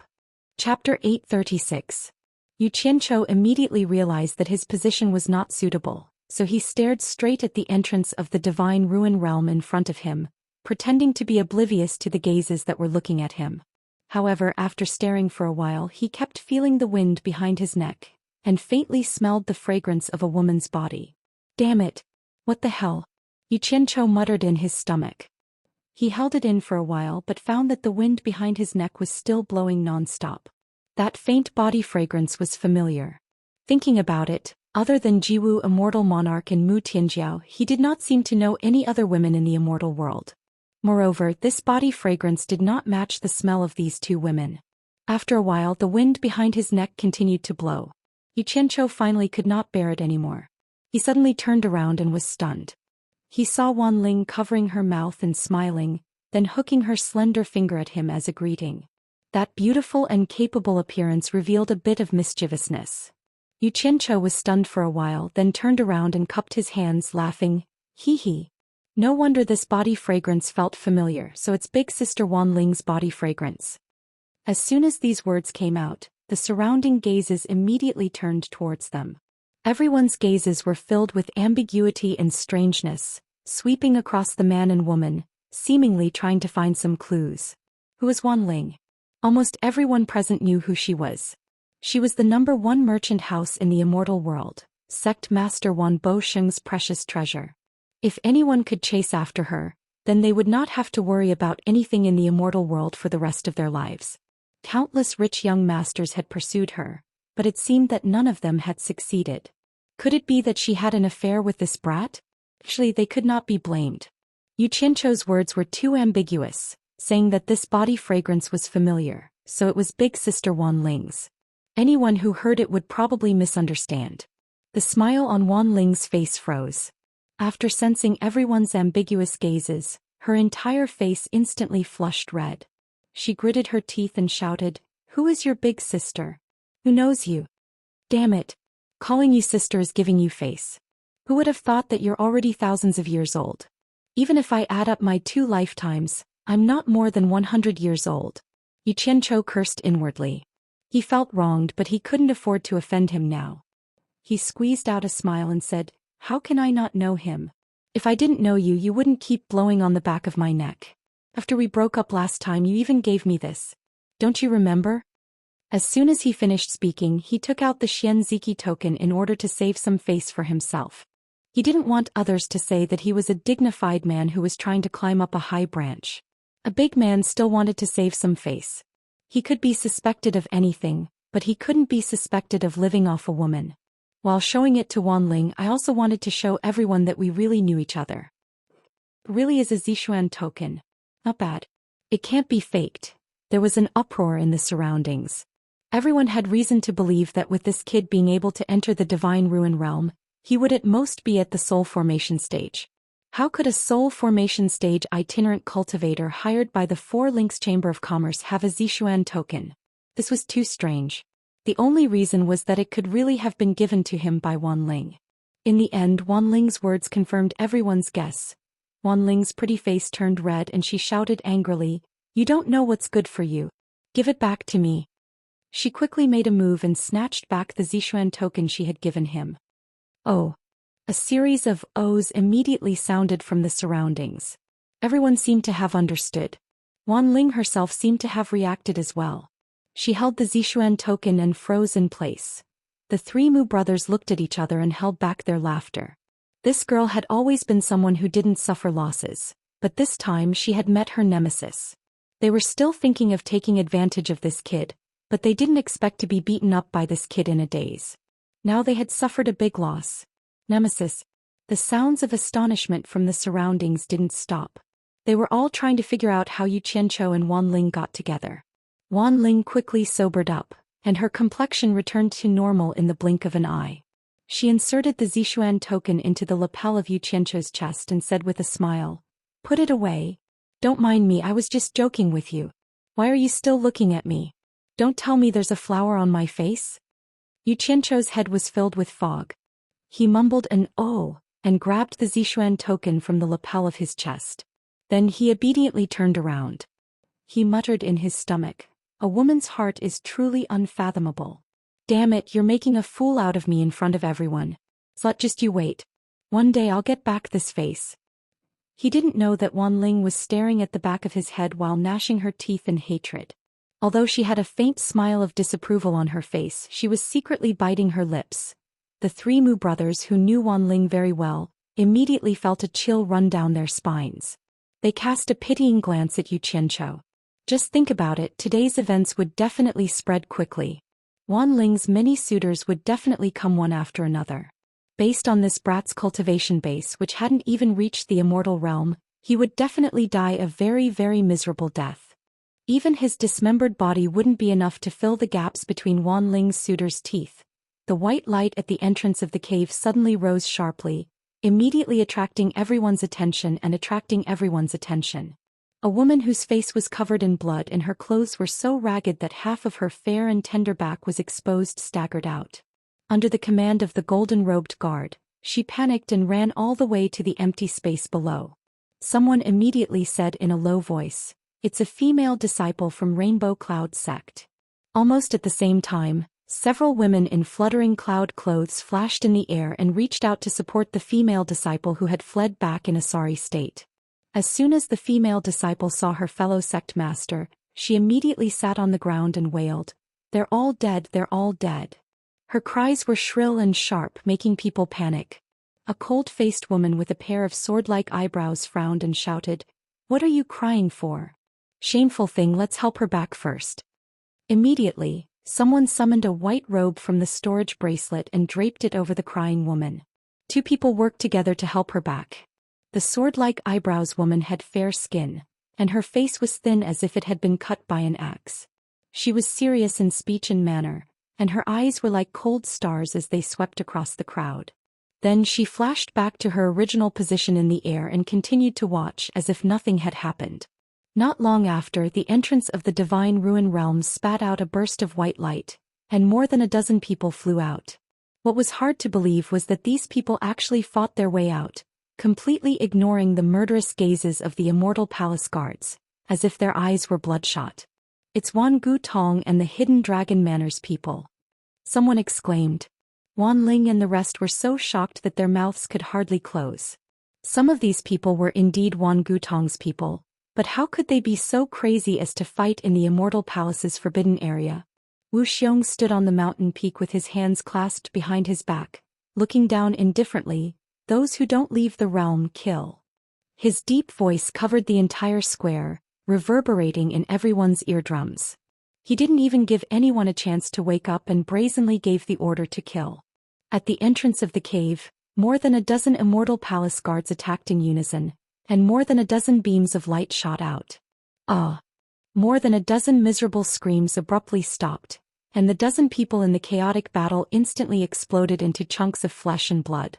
The only disciple who reacted quickly came to his senses in time and quickly escaped the black line drawn by the Immortal Palace guards not far from the cave entrance, luckily saving his life. The death of the person behind him scared him out of his wits, causing him to fly into the air like a headless fly. Coincidentally or not, Yu Qianchou, who was swaggering in the middle, was the first to bear the brunt of the attack. Yu Qianchou cursed inwardly. "Why is this daddy so unlucky? I've visited the godly ruin realm's entrance twice, but 3 times I've met with such bad luck that I can't escape from. Heavens, are you messing with me? This daddy won't come here anymore, so King unlucky." He was about to dodge to the side and watch the commotion behind him, but who knew that the person who rushed over would immediately turn pale with fright when he saw him, Yu Qianchou. Like he had seen a calamity, he quickly dodged. He saw this daddy inside. Yu Qianchou was stunned for a moment, then several figures flashed out, joining hands to restrain that disciple. Judging from their attire, they were Wan Gu Tong's people. When that disciple in ragged clothes saw that it was his fellow disciple, a look of relief appeared on his bloodied face before his eyes rolled back and he fainted. He was quickly carried away. An uproar broke out in the air. No one knew what had happened inside to force these disciples to such a state. No matter what, there was no need to make a move in the Immortal Palace's forbidden area, right? This was too inconceivable. What exactly happened inside? Du Kairen, Huolianqing and Yafuzi exchanged a glance. They had long since received the analysis from Du Feng, Huolianqing and Yafuzi. Previously they still had some doubts, but now they were completely convinced. Their hearts were filled with gratification. Just this commotion alone was enough to counter the mockery and ridicule they had received behind their backs. Everyone suddenly thought of the Wan Gu Tong disciple's shout of "Yu Qianchou" before he fainted. Why was he so afraid of Yu Qianchou? Yu Qianchou was just a rogue cultivator temporarily hired by a small 4-links chamber of commerce. What was there to be afraid of? Everyone's gazes fell on Yu Qianchou's body. Right now it was no longer a matter of whether they were looking at him or not. The layers of imposing aura were like raging waves, causing Yu Qianchou to feel as if he was walking on thin ice. He clenched his teeth and endured it. He could even feel Wan Ling's piercing gaze behind him, dissecting him like a knife, as if she wanted to see what secrets he was hiding. Yu Qianchou deeply felt that he shouldn't have come here to watch the commotion, but he knew that Wan Ling wouldn't blame him. Thus he started cursing in his heart again. "Bastard. If you fainted, fainted. Why are you shouting this daddy's name? This daddy doesn't even know who you are. Did I offend you?" Fortunately, this situation didn't last long, otherwise Yu Qianchou would have run away in fear. The divine ruin realm continued to spit out white light, and groups of disciples from various sects who were either in rags, injured, badly mutilated, or had disheveled hair escaped one after another. Each and every one of them was frightened like stray dogs, or perhaps it would be more appropriate to describe them as beggars. Chapter 837. Outside the ruins of God, it was a complete mess. The crowd watching from the sky immediately dashed down, and the originally crowded area became sparse. These were the people who could not help but ask after seeing the disciples of their own sects come out in such a sorry state. This was because such a strange situation had never occurred in the previous meetings of the ruins of God. The disciples who entered this time seemed to have suffered a great calamity. When the crowd looked carefully, they realized that each sect had sent 30 disciples in, but none of the sects had more than 5 people out. The degree of misery could be imagined. The most uneasy people were the people who were still floating in the air. Each of them stared at the entrance of the ruins of God with ashen faces. The white light had already calmed down, and there was only one day left before the ruins of God closed. They did not know if anyone else would come out. Most of the people floating in the air held on to a glimmer of hope, because only a little more than 10,000 people had come out, while hundreds of thousands of disciples from various sects had entered. No matter what, there had to be at least tens of thousands more. But looking at the disciples from various sects who had already come out, they were all half dead and in a sorry state. Each and every one of them was at a loss. Every second of the remaining time was torture. They were all the leaders of the various sections. If they were all wiped out, how could they go back and explain it to the sects? Who would dare to pat their chest and say that they did not have any enemies in the sect? Who could guarantee that the enemy would not take this opportunity to attack? Seeing the miserable scene below, Wuxia, who was on the mountain peak, frowned. He had presided over the meetings of the ruins of God for several times, but he had never seen such heavy losses from various sections. He turned his head slightly and said in a low voice, "You personally bring people in to see what's going on?" A golden-robed man behind him immediately accepted the order and landed at the entrance of the ruins of God. With a wave of his hand, 10 people flashed into the spinning white light together. There were endless questions coming from the area below. The disciples of the various sects who were lucky enough to return feebly recounted what had happened inside. Just as Xianxia had expected, the disciples of the various sects, for the sake of self-preservation or for the sake of reporting back to the sect, all began to join forces to kill and rob, and the disciples of the weaker sects were eliminated one by one. If there was a battle, there would naturally be sacrifices. For example, if 2 sects joined forces to fight for a treasure, it was inevitable that one of them would suffer a great loss in strength. At the end of the battle, there was a situation where the rare treasures gradually gathered towards a minority of sections. At this time, everyone had valuable rare treasures in their hands. The human heart was unfathomable, and not all of the sects who had preserved their strength could abide by the agreement. Thus, the situation of attacking their allies appeared. The appearance of such a situation was the beginning of a disaster for the surviving disciples of the various sections. Since everyone had precious treasures on them, they were already at odds with each other. If one party took the lead, the second party would follow. In the end, those who did not want to do so were also worried that their allies would do the same. In order to prevent any accidents from happening, and in order to protect themselves, it was not uncommon for them to strike first. The situation immediately spiraled out of control. In the end, the surviving teams were basically the best of the best in the immortal world. Everyone knew that the reason why sects that had reached this level of strength still participated in the Divine Ruin Realm gathering was not only to fight for rare treasures, but also for face. They were striving to surpass their opponents. The most important thing was the sect ranking competition that happened once every 100 years. This kind of major event that belonged to each sect happened not long after the Divine Ruin Realm gathering. The Divine Ruin Realm gathering was also one of the benchmarks for the Immortal Palace's ranking. Of course, the increasing number of rare treasures on the various sects was also one of the reasons why everyone was envious. In order to gain a better future, some people began to fight with their lives on the line. Those who did not want to fight had to fight with their lives on the line to protect themselves. Thus the crazy killing began once again. What could they do if they did not make a move the moment they met? They could only act first, and by the end their eyes were already bloodshot. Many people could not bear such torment and were almost driven crazy. However, no one dared to quit early. After all, not every sect was as lucky as Du Feng and Hu Yunlong. The elder leading the team was their father. Kill again. Crazy killing. Either you die or I live. Everyone fought crazily. With great difficulty, they endured until the time when the Divine Ruin Realm was about to close. Everyone prepared to leave as quickly as possible. However, there were several sects lying in ambush at the exit, trying to take advantage of them. As a result, a large number of people blocked the exit. In addition, there were people rushing over one after another. As a result, the situation of enemies meeting each other constantly appeared. It was a disgusting cycle. Thus, the most tragic situation appeared at the exit of the Divine Ruin Realm.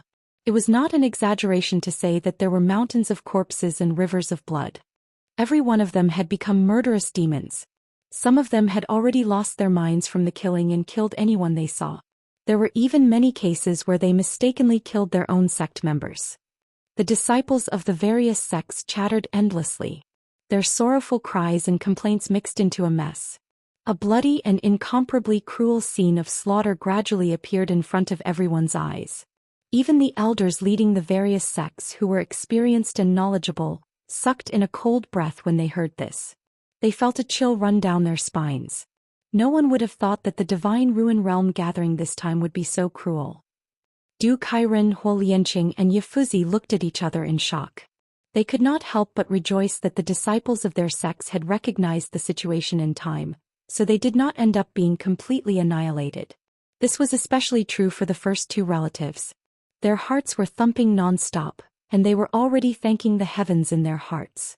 If they had not withdrawn in time, it was unknown whether their sons would have been able to return alive. The most precious thing was that these two families were the only sects that had not lost a single person and had completely preserved their strength. Behind the crowd in the sky, Du Feng, Hui Yunlong, Shui Mingqing, Mu Tianjiao and the others had all arrived. When they saw this scene, they were all dumbfounded. While they still had lingering fears, the one they admired the most was Yu Qianqiu's foresight. As expected, it was extremely tragic. Mu Tianjiao sighed softly and her eyes dimmed slightly. On the other hand, Yu Qianqiu sighed as he stared at the desolate scene below and shook his head. He rejoiced that he had escaped in time with the lords of the various countries. Otherwise, it would be strange if they did not suffer heavy losses in such a chaotic battle. He did not realize that such a huge variable had appeared in the gathering of the Divine Ruin Realm this time, and it was more or less directly related to him. It would not be too much to say that he was the main culprit. However, he was, after all, standing in a corner and looking at the overall situation. He did not realize that he was the one standing on the hillside and inadvertently rolling a small snowball down. As for the consequences of the snowball rolling down and how big it rolled in the end, he had already left. Most of the people in the Divine Ruin Realm were dead, and no one could trace the countless broken clues to him. This was the conclusion of the jinx, Wu Sihai, that no matter where he went there would be no peace. It would be a miracle if nothing happened. For example, the Eastern Holy Land that had been quiet for more than 100,000 years. Once the sky went, everything was finished. The white light at the entrance of the Divine Ruin Realm swallowed again, and it immediately caused the eyes of the people waiting in the air to emit a light of hope. However, the light of hope was immediately extinguished. The people who came out were the people from the Immortal Palace who had entered the Divine Ruin Realm.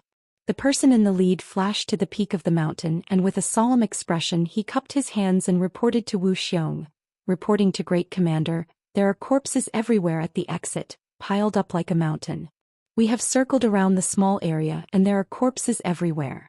There is not a single living person. I'm afraid that everyone who can come out has already come out. Should we disperse them?" Wu Xiong raised his hand slightly and his gaze swept across the area below. His face was still calm and he said indifferently, "Let's wait a little longer. Before the Divine Ruin Realm closes, some of them will not give up." "Yes." After that person responded, he quietly retreated behind Wu Xiong. The disciples of the various sects who were battered and exhausted in the field below were brought back one after another. The leading elders of the various sects were still floating in the air, waiting. Especially those who had not seen the disciples of their sects come out. They were still waiting with the hope of getting lucky. However, the final reality was cruel. The Divine Ruin Realm had been open for a month, and the faint sound of thunder could be heard from the cave in the belly of the mountain. Under the watchful eyes of the crowd, the spinning white light suddenly expanded, then rapidly rotated and shrunk, becoming smaller and smaller, until it turned into a white dot and disappeared. Silence reigned.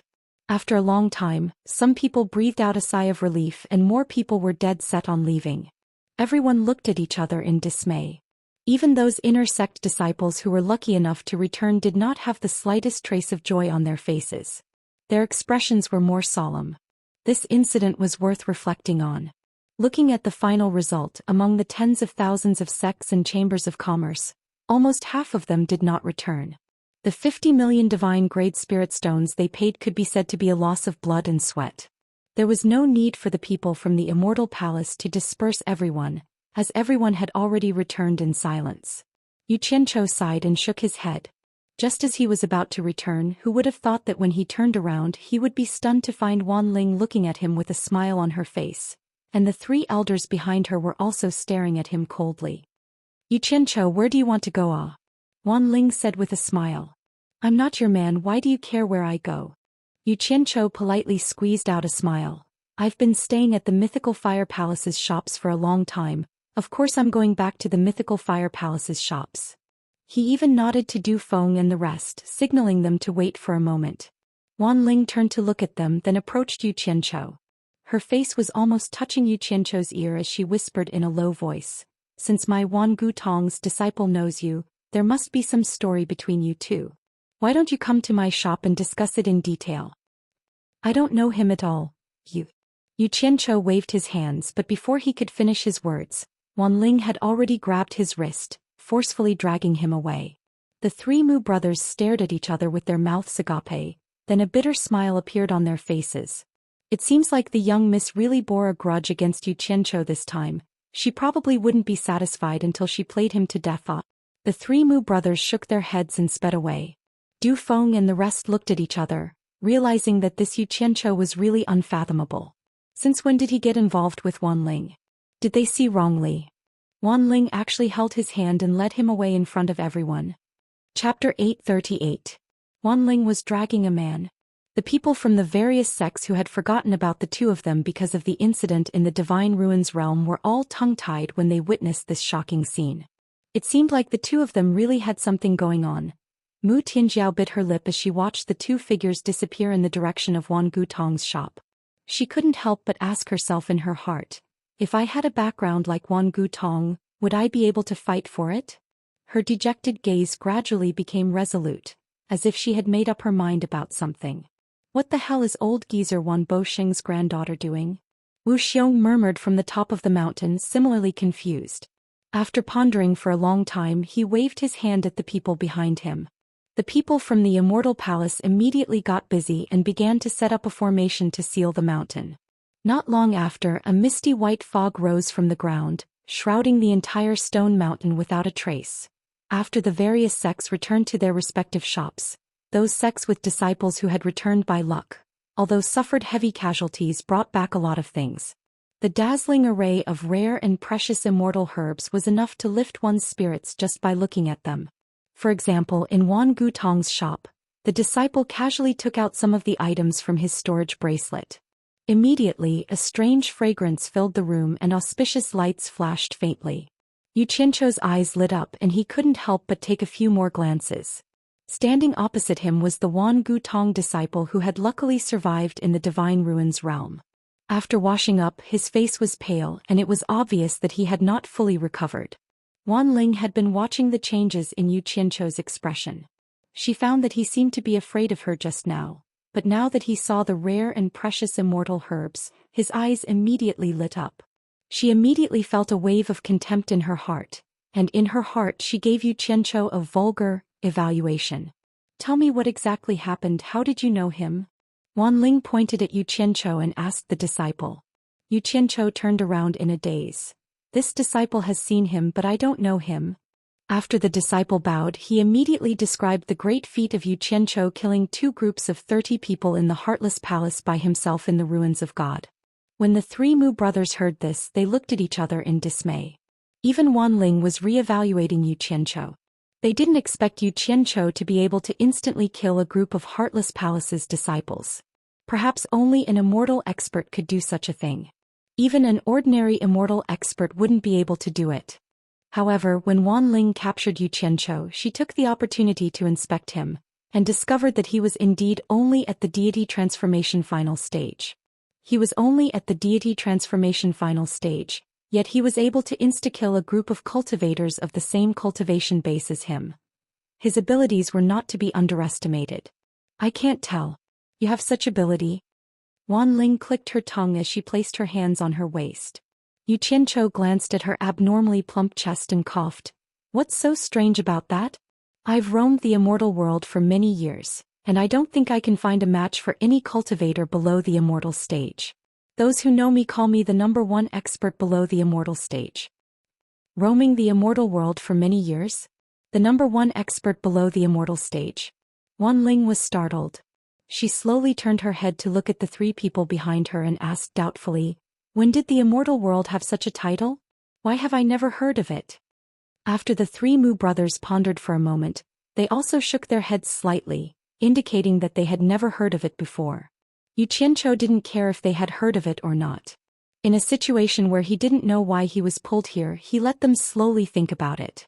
In any case, he knew in his heart that since so many people had come out of the Divine Ruin Realm, it was impossible to hide the fact that he had shown off his skills in the Divine Ruin Realm. Therefore he decided not to hide it. There was nothing to worry about anyway. It wasn't that he wasn't worried at all. The only thing he was worried about was that the people of the Heartless Palace would find trouble with him sooner or later. After all, he didn't have any sect to support him. I'll pack up later. You guys can leave first. Wan Ling waved at the disciples in the shop. The disciples immediately obeyed and left. Yu Qianzhou looked around and felt that something was wrong. However, his gaze couldn't help but land on a stalk of immortal grass on the shelf. This immortal execution grass was very valuable and was a high-grade immortal grass. The batch that Utopia got was missing this one. Wan Ling waved her hand and released a ray of light, setting up a soundproof barrier. She said with a smile, "You've already collected a lot of immortal grass in the Divine Ruin Realm. Do you still care about this one?" "You can't say that." Yu Qianzhou was halfway through his sentence when he turned around and said, "I'm just a helper hired by the 4 Links Chamber of Commerce. The immortal grass that I collect has to be handed over. How can I not care about such a precious immortal grass?" He almost replied to her words. Fortunately, he realized that this woman was trying to get information out of him. In reality, he didn't know anything. However, he was puzzled. Why was this woman testing him like this? After thinking about it for a while, he came to a realization. The 100 sets of jade archives that he had bought must have made her suspicious. However, how could the change in tone escape their notice? The 3 Mu brothers exchanged glances. Wan Ling sneered and said, "Do you think I'll believe you? I advise you to tell me honestly so that you won't suffer." "You actually want to play hardball with me? Do you really think I'm scared?" Yu Qianzhou's expression turned cold. He said indifferently, "Why don't I understand what you mean by that?" Mu Tong snickered and said, "You still dare to be stubborn. Since you're already here, if you don't tell me the truth, don't even think of leaving this place alive." "You've got guts. Are you threatening me?" Yu Qianzhou asked as he stared at him coldly. His calm demeanor made them secretly suspicious, even though they didn't show it on the surface. However, how could they be fooled with just a few words? Wan Ling smiled tenderly and said, "If you think it's a threat, then so be it. However, this kind of threat is still better than us making a move on you. You better think it through. Don't refuse a toast only to be forced to drink a forfeit." Yu Qianzhou turned to face the outside of the shop. He looked at the passers-by on the street and said indifferently, "The relationship between me, the Spirit Cultivation sect, and the mythical Fire Palace isn't ordinary. If you make a move on me in front of everyone, I'm afraid that those 2 families won't be so easy to deal with." Before he could finish speaking, he heard a "pa" sound. The gray curtain that was rolled up on the door fell down, completely isolating the situation inside from the outside. Wan Ling giggled and said, "Do you think that if we make a move like this, who would be able to see?" Yu Qianzhou expressionlessly turned back to look at her and said indifferently, "Everyone knows that I came to your Wan Gutong shop. Do you really think that those 2 families are fools?" Wan Ling shook her head and laughed lightly. "I don't care what your relationship with them is like. Even if I kill you in a situation where no one sees it with their own eyes, those 2 families wouldn't dare to go against us Wan Gutong so openly." Mu Tong cooperated and shook his hands that were hidden in his wide sleeves. It was a naked threat. "Kill me?" Yu Qianzhou sneered coldly. "I'm afraid that even if I lend you 100 guts, you still wouldn't dare to make a move on me." Seeing that he was still bluffing at this point, but was still so calm that it was a little ridiculous, the eyes of the few of them flickered slightly. Wan Ling's smile didn't falter. "I don't need 100 guts to kill you. If you don't confess now, I'll make you pay. Do you believe it or not?" Yu Qianzhou nodded lightly. "I really want to see how you're going to make me pay. I really want to see if Wan Gutong still wants to live in the immortal world." As he spoke, he took out a golden robe from his storage pouch and slowly put it on in front of the 4 people. Piously, he put on the robe without a stitch on. The 4 people's mouths were agape in shock. Mu Tong's trembling hands froze. The confident smile on Wan Ling's face had long disappeared. She cried out involuntarily, "Gold-threaded robe." With a quick sweep of their senses, they knew that it was the unique clothing of the Immortal Palace, the gold-threaded robe. The workmanship of this robe was unique, woven using the unique magic of the Immortal Palace. The entire robe was made from a single strand of specially made golden thread, without a second strand. The gold-threaded robe wouldn't get dirty, wouldn't get wet in water, and had some defensive properties. Currently, in the immortal world, other than the Immortal Palace, no one else could replicate it. With one look they knew it was the real deal. The reason for their shock wasn't the unique workmanship of the robe, or the fact that it had some defensive properties. It was because every set of gold-threaded robe would never be worn by outsiders, because it was the symbol of the Immortal Palace. Every member of the Immortal Palace could only have one set. Moreover, they would cast a special immortal spell on the wearer, so if anything happened to the wearer, the Immortal Palace would know immediately. In the immortal world, if anyone dared to make a move on the members of the Immortal Palace, the Immortal Palace would deal with them without mercy. They would immediately send out a large number of people to investigate, and would not rest until the truth came to light. The dignity of the Immortal Palace could not be blasphemed, and if necessary they would rather kill the wrong person than let the wrong person go. In short, other than severely punishing the culprit, they also had to recover the gold-threaded robe. They wouldn't let it fall into the hands of outsiders, lest someone used it to disrupt the order of the immortal world. Some clues could be seen from how Wuxia, the commander of the Immortal Palace, dealt with the guard of the Immortal Palace and even stripped off his gold-threaded robe during the meeting in the Divine Ruin Realm. Unfortunately, Xianxia happened to have a set of gold-threaded robe, and what was even more embarrassing was that no one from the Immortal Palace in the world he was in went to recover the gold-threaded robe, so it became his personal item. If it was in the past, Xianxia didn't know that this tattered robe had such a great value, and it was only after a period of understanding that he realized it was actually like this. He was still thinking about when he could make use of it, but he didn't expect the opportunity to come knocking on his door so soon. What Wan Ling didn't know was that the owner of the gold-threaded robe was long dead, and the one who wore it was someone else. Even if she killed Xianxia now, the people of the Immortal Palace wouldn't know. What Wan Ling didn't know was that if she didn't put down the curtain, Xianxia wouldn't dare to wear this set of clothes in public, because that would be asking for trouble. However, what Wan Lingqian shouldn't have done was to let down the curtains and create such an opportunity for Xianxia to show off. This guy was bold and evil. As long as there was a little chance, there was nothing he didn't dare to do. Chapter 839. Immortal Emperor Jin Tai's tyrannical power had seeped into every corner of the immortal world for countless years. To the people of the immortal world, he was an unsurpassable godlike existence. The dignified Immortal Palace was like a towering mountain that made the people of the immortal world feel like ants at the foot of the mountain. They could only look up to it, and very few dared to show any disrespect. As for Wan Ling and the others, once they confirmed that Xianxia was wearing the golden clothing, they were immediately dumbfounded.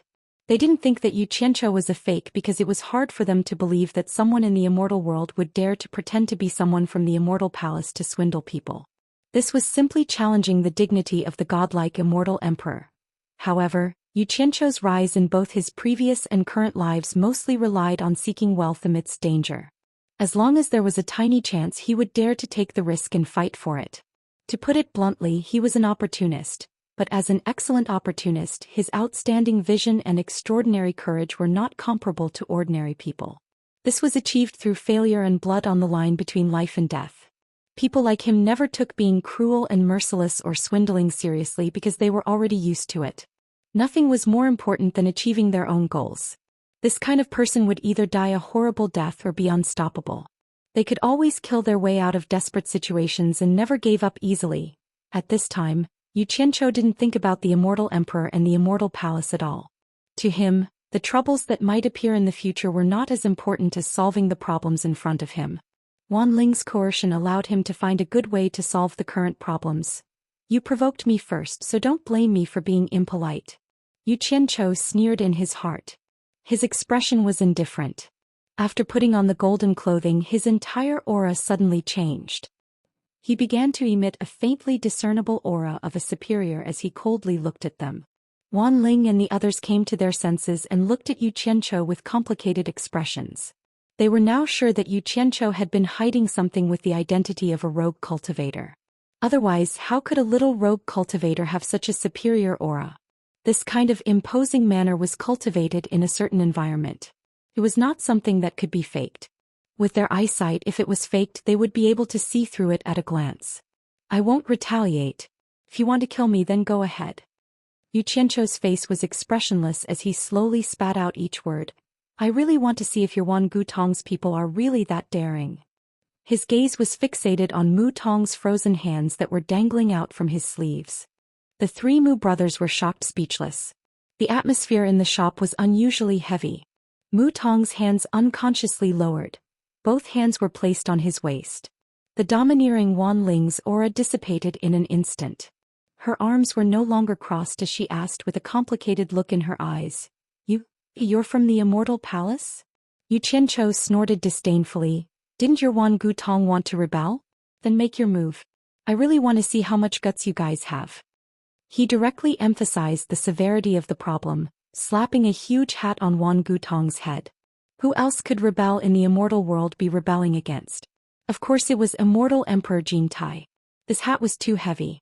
Forget about them, even Wan Gu Tong's Wan Bushing wouldn't be able to bear it all.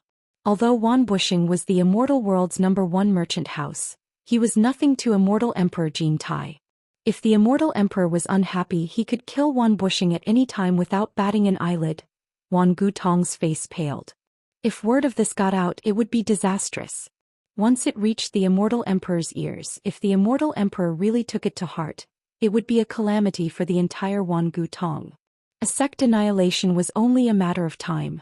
Although the Immortal Emperor rarely made an appearance to cause trouble for others, that was because he disdained to do so.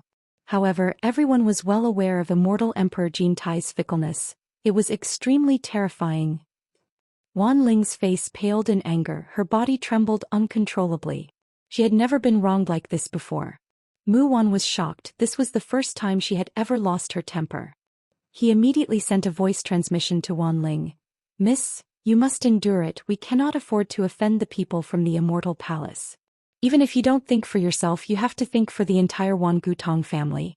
At the very least, you have to think for your grandfather who has always doted on you all. Compromise for the general interest. Think of a way to send him away. Me? What did I do? Yu Qianqiu's tone was overbearing. Did I say anything wrong? Your Wan Gu Tong is scheming to harm the Immortal Emperor's trusted aide. If this isn't rebellion, then what is? The Immortal Emperor's trusted aide? Everyone looked at each other, unsure if Huang Xiaolong's words were true or false. But the Immortal Emperor's trusted aide shouldn't be a spirit-severing cultivator, right? Wan Ling sucked in a deep breath, repeatedly warning herself not to act rashly. Forcing a smile, she said, This is purely a misunderstanding. We didn't know you were from the Immortal Palace. If we have offended you in any way, our Eternal Trade Association is willing to compensate you. He pointed at the immortal herbs on display. Everything in this shop, as long as you like it, you can take it. Her heart was filled with endless regret. How could she be so unlucky to offend people from the Immortal Palace? But thinking about it, this person was strange to begin with. If she wanted to blame someone, she could only blame herself for not investigating his background.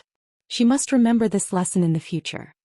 As the Immortal Emperor's trusted aide, how can I accept bribes from others? You're not insulting me, you're insulting the Immortal Emperor. Yu Qianqiu bellowed, slamming another oversized hat onto Wan Ling's head. The few of them gritted their teeth in anger at Yu Qianqiu's arrogant actions. They really wanted to kill Yu Qianqiu to vent their anger. However, most of the people here knew that Yu Qianqiu had come to Wan Gu Tong's shop. Once the Immortal Palace found out that something had happened to him, the first person to be implicated would undoubtedly be Wan Gu Tong. Wan Ling sucked in another deep breath, gritting her teeth. What do you want before you stop? As long as someone dares to plot against the Immortal Palace, I will investigate to the end. The Immortal Palace's dignity is not to be violated. Yu Qianqiu said with a righteous expression. Mu Wan took a step forward, cupping his hands in greeting. This is indeed a misunderstanding. I hope honored sir will be magnanimous. We have some friendly relations with Great Commander Wuxiong, the host of the Godly Ruins Realm meeting. How about this? We can invite Great Commander Wuxiong to be the mediator, to prove our Wan Gutong's innocence. Mother Astersker. You want to use a big shot to pressure me? Let's see who's suppressing who. Yu Qianzhou snorted coldly, proudly declaring, I'm one of the Immortal Emperor's secret agents. All the information I obtain must be directly reported to the Immortal Emperor. He Wuxiong doesn't know me and I don't want to know him either. However, I do want to know if a mere great commander like him has the right to interfere in my affairs. A secret agent personally sent by the Immortal Emperor? This news was too shocking for these people, but thinking about it, it wasn't impossible. Perhaps this was one of the Immortal Emperor's methods to strengthen his control over the immortal world. Especially when Yu Qianzhou said that he was one of the Immortal Emperor's secret agents. It clearly showed that the Immortal Emperor didn't only send out one secret agent, there might be many more. And this Yu Qianzhou had always been hiding his identity, but in the end he was forced out by these people. Everyone was dumbfounded once again. Wan Ling, who had always been brimming with confidence, suddenly felt like the world was spinning around her. Offending a seemingly insignificant nobody, never in her wildest dreams would she have guessed that the person standing behind him was the most terrifying person in the entire immortal world, directly dragging the Immortal Emperor into the picture. Wasn't this a little too exaggerated? These people weren't idiots, they weren't so easily deceived. But the golden woven robe on the other party's body proved that he was indeed someone from the Immortal Palace. Not to mention, even if someone was trying to deceive them, who would have the guts to recklessly drag the Immortal Emperor into the picture? Because doing so would only lead to death. Fear and panic finally appeared on these people's faces. Due to Wan Gutong's coercion, they actually exposed the Immortal Emperor's secret. Once this matter was exposed, even if they didn't rebel, the Immortal Emperor wouldn't spare Wan Gutong. This time they were in deep trouble.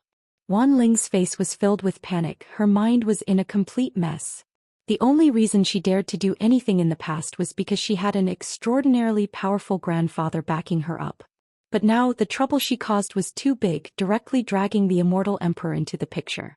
This was not something her grandfather could handle. What should she do? Mu Wan calmed himself down, decisively saluting Huang Xiaolong once again. This time we were wrong, but anything can be discussed. I believe that since Honored Sir is willing to reveal such a secret, we still have a chance to let this matter go. Whatever conditions Honored Sir has, please state them, everything can be discussed. Yu Qianzhou glanced at Wan Ling, noticing that the older the ginger, the spicier it was.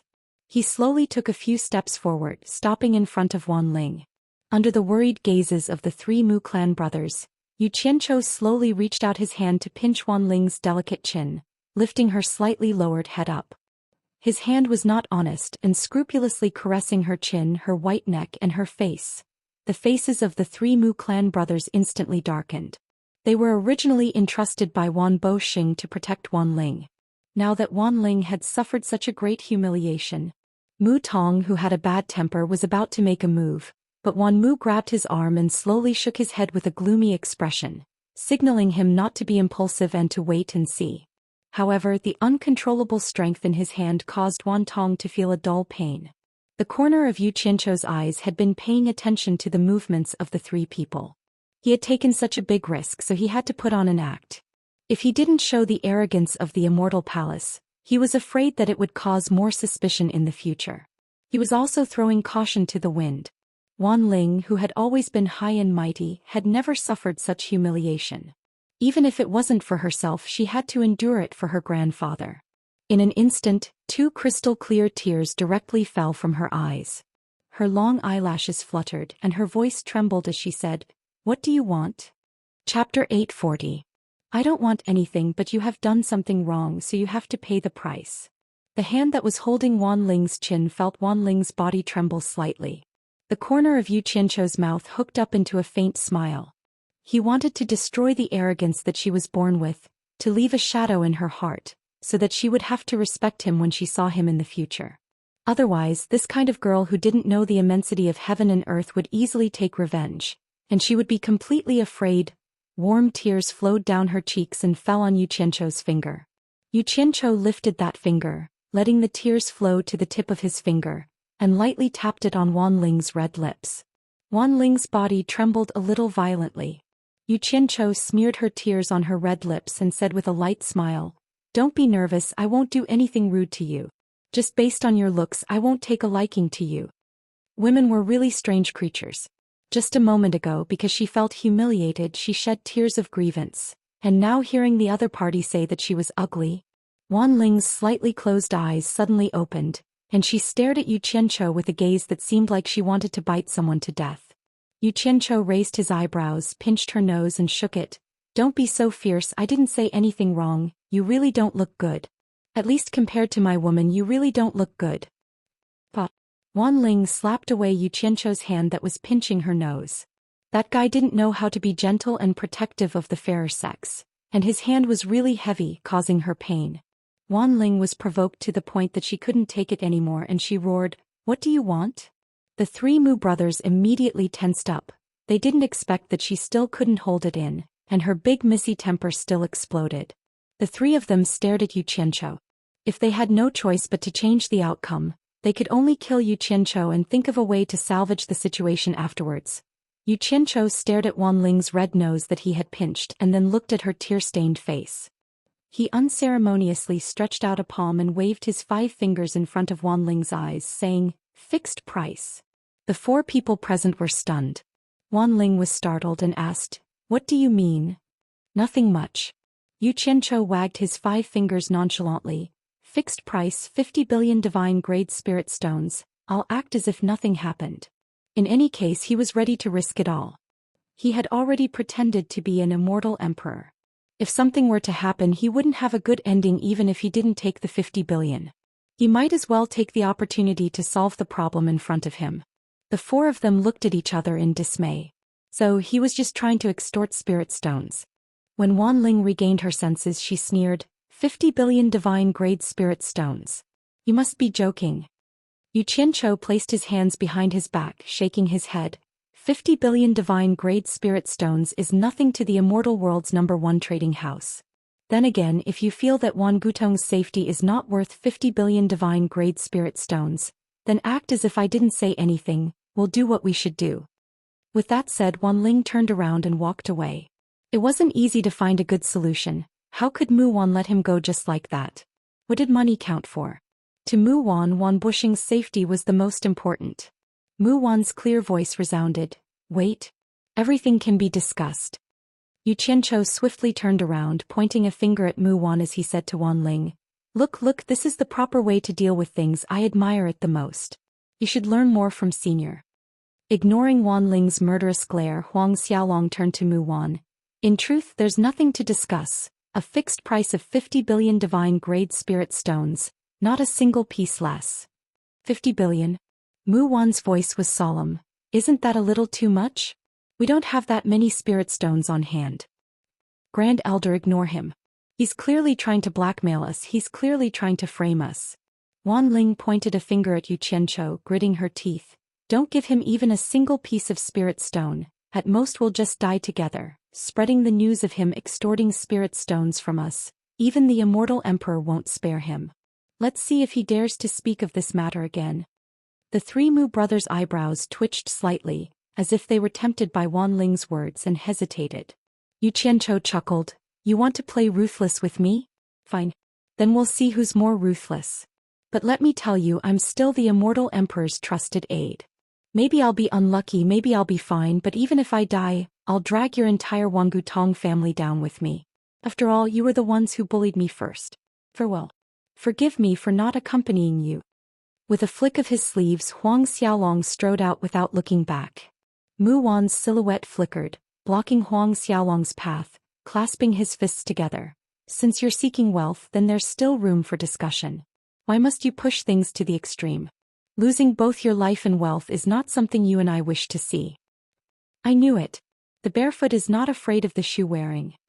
While Yu Qianchou was feeling complacent, Wan Ling's angry voice sounded behind him. "Grand Elder, let him go. I don't believe our big trading house can't win against a little dog like him." Look, she's scolding me. There's no room for discussion." Yu Qianchou turned around, pointing a finger at Wan Ling as he snarled at Mu Wan. "Just now, seeing your sincere attitude, I decided to turn a big problem into a small one. Taking 10 billion divine-grade spirit stones would be enough. But she actually called my immortal palace's people dogs. This is intolerable. Wan Ling's 5 fingers dangled from his palm as he yelled, I've already eaten a weight and steeled my heart. 50 billion divine-grade spirit stones, not a single one less, or else there's no room for discussion. Hearing this, the 3 Mu brothers' expressions stiffened, a hint of reproach in their eyes as they stared at Wan Ling as if saying, just because of one sentence from you all. 40 billion divine-grade spirit stones gone. You. Wan Ling's blood rushed to her head, turning her face bright red. She nearly vomited blood from anger. Her body trembled as she pointed a finger at Xianxia, you, but she couldn't form a complete sentence. She had never been abused like this in her entire life. The elegance she had in the past, the disdain and indifference towards her pursuers, all the noble and aloof temperament had vanished into thin air today. She looked like a shrew who only wanted to bite people. Look at her, what's the meaning of this? Do you still have any sincerity to discuss? If you don't want to talk, just say it, I won't force you. Xianxia spat out a mouthful of air, then undressed himself, taking off the golden robe he was wearing and shoving it into his storage pouch. Mu Gu, who had not spoken a word from the beginning until now, suddenly walked to Wan Ling's side, sighing softly, Your grandfather trusts you so much he didn't tell you to harm him. I gulp. Wan Ling's throat emitted a strange sound, her eyes rolled back. She was so angry that she fainted on the spot. Mu Gu reached out to support her, looking at his 2 brothers in surprise. Did I say something wrong again? Mu Wan and Mu Tong exchanged a look, speechless. Xianxia was also stunned. He didn't expect this woman to be so narrow-minded, so careless. He didn't even consider how vicious his words were. He had caressed Wan Ling's face and she had swallowed her anger for the time being. But of all the things he could have said, he just had to say that she was ugly. Little did he know that there were some women. If you hit or scold them, they could endure it, but if you said she was ugly, they would remember you for the rest of their lives. It was at that moment that Wan Ling lost her cool, retorting in the manner of a flustered and exasperated woman. Subconsciously, she wanted to refute the other party's words to prove that the other party's words about her were wrong. In short, she wanted to prove that the other party's words were not right, so the words about her being ugly were naturally wrong. The logic of a woman was often inconceivable. This kind of situation usually appeared between women. She was already angered to the point of vomiting blood by Xianxia, and what made it even more difficult for Wan Ling to bear was that even her own people were helping her opponent. Mu Gu's words made things worse, so she directly fainted. What kind of status was this? How noble. Those were all extras, they could not defeat human nature. With this fainting, all of them became fleeting clouds. Xianxia coughed, breaking the silence. 50 billion. Are you giving it to me or not? Mu Wan's gaze retracted from the fainted Wan Ling, frowning. We can give it to you, but we don't have that many spirit stones here. Xianxia swept his eyes over the items in the shop, raising his eyebrows. With your Wan Gu Tong's reputation, it shouldn't be a problem to borrow some from the neighbor next door, right? How can we trust that you won't pester us after taking the spirit stones? Mu Wan asked. Xianxia pursed his lips at the unconscious Wan Ling and said, just as she said, you can leak the matter of my corruption and bribery when the time comes. But, do you think I'll take that risk after getting the money? That's why I said it. You can rest assured. Good.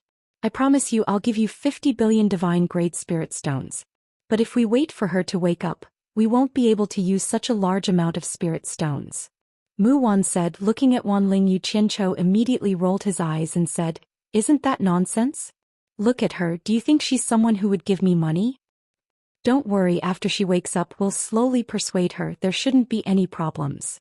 But I'm warning you, if you still pester us after getting the money, I'll make you wish you were dead. Mu Wan warned, a cold light glinting in his eyes. Enough. Enough with the nonsense. After you get the money, come look for me at the mythical flame palace, but don't make me wait too long, I don't have that kind of patience. Xianxia waved his hand, walking to the door with a satisfied expression. He lifted the curtain and walked out. Mu Wan looked at the swaying curtain, sighing softly. He turned around and nodded, wake the young miss up. We need to persuade her, facing the Immortal Palace, we can't afford to be rash. Mu Gu's 5 claws condensed and a thin mist-like golden gas quickly seeped into Wan Ling's head. Not long after, Wan Ling faintly woke up. Before her eyes had completely opened, she could hear her muttering, "I can't give it to him." Chapter 841. After the end of the Divine Ruin Realm gathering, the huge plaza did not show the same prosperity as in the past. There were very few people on the streets between the shops, and the atmosphere in the entire plaza was heavy and oppressive. In the past, after the Divine Ruin Realm was closed, there would be a lot of buying and selling, but now, it seemed like there was no interest. Normally, after the Divine Ruin Realm was closed, the great commander Wuxia sent by the Immortal Palace would evaluate the various sections. However, this time, as soon as the Divine Ruin Realm was closed, Wuxia brought a large group of people from the Immortal Palace back to the Immortal Palace, almost without stopping. Was Wuxia's attitude telling everyone that there was no winner or loser in this Divine Ruin Realm gathering? As a result, many sects that didn't gain anything from this trip tore down their shops and went back home. The sects that had some gains were left speechless. There was even an entire row of shops that were torn down to the point that only 1 or 2 shops were left. There were even more disgusting sects that directly smashed their shops, making the remaining shops look like they were in a garbage dump. With one sect doing such a prank, other sects immediately followed suit. In any case, this broken shop was not worth much. After a day or two, the huge plaza had become a real garbage plaza. Looking at it from the sky, it was a scene of desolation, completely different from before the Divine Ruin Realm opened.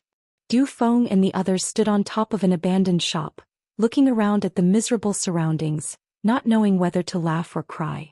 From time to time they could see sects packing up and leaving, and the number of people in the huge plaza was decreasing. Yu Qianchou looked around and said in surprise, "Didn't they say they would trade for a while? Why are they all leaving?" Great Commander Wuxia has left, and the sects still have to rush back to report the details. There's no need to stay. Du Feng sighed. But there are also many sects that have gained a lot. So many things are piled up in their hands. Before Yu Qianchou could finish, he saw Du Feng wave his hand and say, "This is not a problem at all. Everyone has shops in the various immortal domains. I believe that the psychedelic immortal city will usher in a peak of trading." The current Yu Qianchou also knew about the hallucinatory immortal city. It was the largest commercial city in the immortal world. It was said that it was extremely prosperous and huge. All the sects and merchant associations in the immortal world had their own businesses there. Yu Qianchou silently looked at the everlasting trade hall's location. 2 days had already passed, but there was no response from that side. He couldn't help but wonder if he could get his 50 billion. If Wan Gutong went back on his word, Yu Qianchou wouldn't be able to do anything to them. Snitch to the immortal emperor? What a joke. Only the immortal emperor knew who he was. Should I exert some pressure on him? Yu Qianchou was brewing a bellyful of evil ideas, but Du Feng looked at him and said with a light smile, "This time, brother, you showed off his skills in the Divine Ruin Realm. I'm afraid his name will spread throughout the entire immortal world." Yu Qianchou raised his head and rolled his eyes, exasperated. "You're mocking me. You guys have the support of your sects. Naturally, you don't need to be afraid of the 7 big sections. But sooner or later they'll find trouble with me. I'm still thinking of how to deal with them." "What are you afraid of? Don't you have a good relationship with Wan Ling?" Du Feng exchanged a glance with Hui Yunlong and snickered. Although Wan Ling, that woman's cultivation isn't very high, she's still a difficult character to deal with in the immortal world. With her backing you, it's the same as having Wan Bushing backing you up. I think even the 7 big sects will have to think twice. Yu Qianchou snorted disdainfully. Only he was clear about his own matters. 2 days ago he had angered that woman until she fainted. It would be strange if she could back him up. However, Yu Qianchou didn't want to expose the matter. He really wanted to borrow the momentum of Wan Ling holding his hand that day to delay the danger. But he wasn't afraid. He still had something to rely on. No matter who it was, it wouldn't be easy for them to kill him. His trump card wasn't something to be trifled with. As the 3 of them chatted and laughed, several figures landed in front of them. It was Mu Bing, Mu Tianjiao, Nan Tianlong, and Tao Zheng. With regards to the 4 Links Chamber of Commerce, Mu Bing had probably realized his own shortcomings and had the intention of handing it over to his daughter.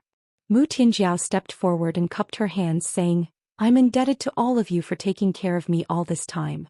Mu Tianjiao really can't repay you, so please accept my gratitude." She gave a long bow, her soft waist almost forming a right angle. The 3 of them hurriedly reached out to help her up. indicating that there was no need to be overly polite. Du Feng swept a glance at them. It seemed that a running shop couldn't be completely empty. He couldn't help but ask, "Miss Mu, are you preparing to return to the Four Links Chamber of Commerce?" Mu Tianjiao nodded with a smile, but there was a hint of worry hidden in her smile. Yu Qianzhou, who was well aware of this, frowned and said, "If you go back this time, I'm afraid that Qi Fengxing of the Eight Links Chamber of Commerce won't let you go. Do you have any countermeasures?" Before Mu Tianjiao could reply, Hui Yunlong waved his arm and laughed heartily, saying, "Don't worry about this. That dog didn't know the immensity of heaven and earth last time. He actually dared to get involved in the matter between our two families and the Heartless Palace in front of everyone. My father has already sent an order back, ordering my eldest senior brother to lead a team to the Eight Links Chamber of Commerce. I reckon that by the time you guys get back, the Eight Links Chamber of Commerce will have already been razed to the ground. Don't worry." Yu Qianzhou, on the other hand, was deeply moved. No matter where he went, he couldn't avoid encountering the law of the jungle. Big sects were big sections. If they weren't happy, they would raze their opponents to the ground. The Eight Links Chamber of Commerce was really unlucky this time. Mu Tianjiao and the others were stunned for a moment, but then they all revealed expressions of joy and thanked him. Hui Yunlong straightforwardly waved his hand and said, "No need to thank me, no need to thank me. This time it was the Eight Links Chamber of Commerce that provoked my father. How could my father let them off so easily? This has nothing to do with me. However, if there's a chance in the future, maybe we'll go to your Four Links Chamber of Commerce as guests. Don't forget about us old friends at that time." Yu Qianzhou tilted his head to look at the two young masters. He probably wouldn't go to the Four Links Chamber of Commerce again, but it wasn't certain for these two. It seemed like the possibility was very high. Mu Tianjiao's gaze inadvertently glanced at Yu Qianzhou. She smiled and cupped her fists, saying, "The three of you are esteemed guests of our Four Links Chamber of Commerce. We couldn't be happier to meet you. How could we not know you? I'm just afraid that you'll find our Four Links Chamber of Commerce too shabby and refuse to honor us with your presence. Since we're friends, there's no need to say such things." Hui Yunlong looked at the other two and said, "Why don't we find some time to go to the Four Links Chamber of Commerce together?" Du Feng smiled and nodded, "Sure," while Yu Qianzhou noncommittally replied with an N. After exchanging some pleasantries, the three of them watched as Mu Tianjiao and the other three boarded the flying shuttle and left. At the same time, there were also people from the other sects leaving one after another. Hui Yunlong frowned as he looked at the absent-minded Yu Qianzhou and asked, "Brother Yu, my father also wants to return to the sect as soon as possible. What do you think? Do you want to follow me back to the mythical fire palace?" Du Feng stared at Yu Qianzhou with a profound gaze. He knew the secret of Yu Qianzhou wanting to establish his own chamber of commerce, but he didn't know what Yu Qianzhou's intention was to delay the departure of the mythical fire palace. For this reason, he also asked his father to delay the departure of the spiritual cultivation sect because he wanted to see what Yu Qianzhou wanted to do. Could it be that he really had a way to raise the 50 billion that he wanted? Yu Qianzhou, who was deep in thought, looked at the various sects that were flying away and slowly said, "You guys go back first. I still have some things to do. Don't tear down the mythical fire palace's shop. Leave it for me to stay temporarily." The two of them looked at each other speechlessly. It seemed that he was prepared to stay here for a period of time. Hui Yunlong asked suspiciously, "Brother Yu, is there something you need? Why don't you tell us? Maybe we can help you." Yu Qianzhou unceremoniously rolled his eyes. He thought to himself, "I've already said that I want to borrow 50 billion from you, but can you help me?" Du Feng saw some clues and pulled Hui Yunlong with a bitter smile. "Let's listen to him, let's go first." But Hui Yunlong wanted to say something but was forcefully pulled away by Du Feng. Yu Qianzhou stood alone on the rooftop with his hands behind his back.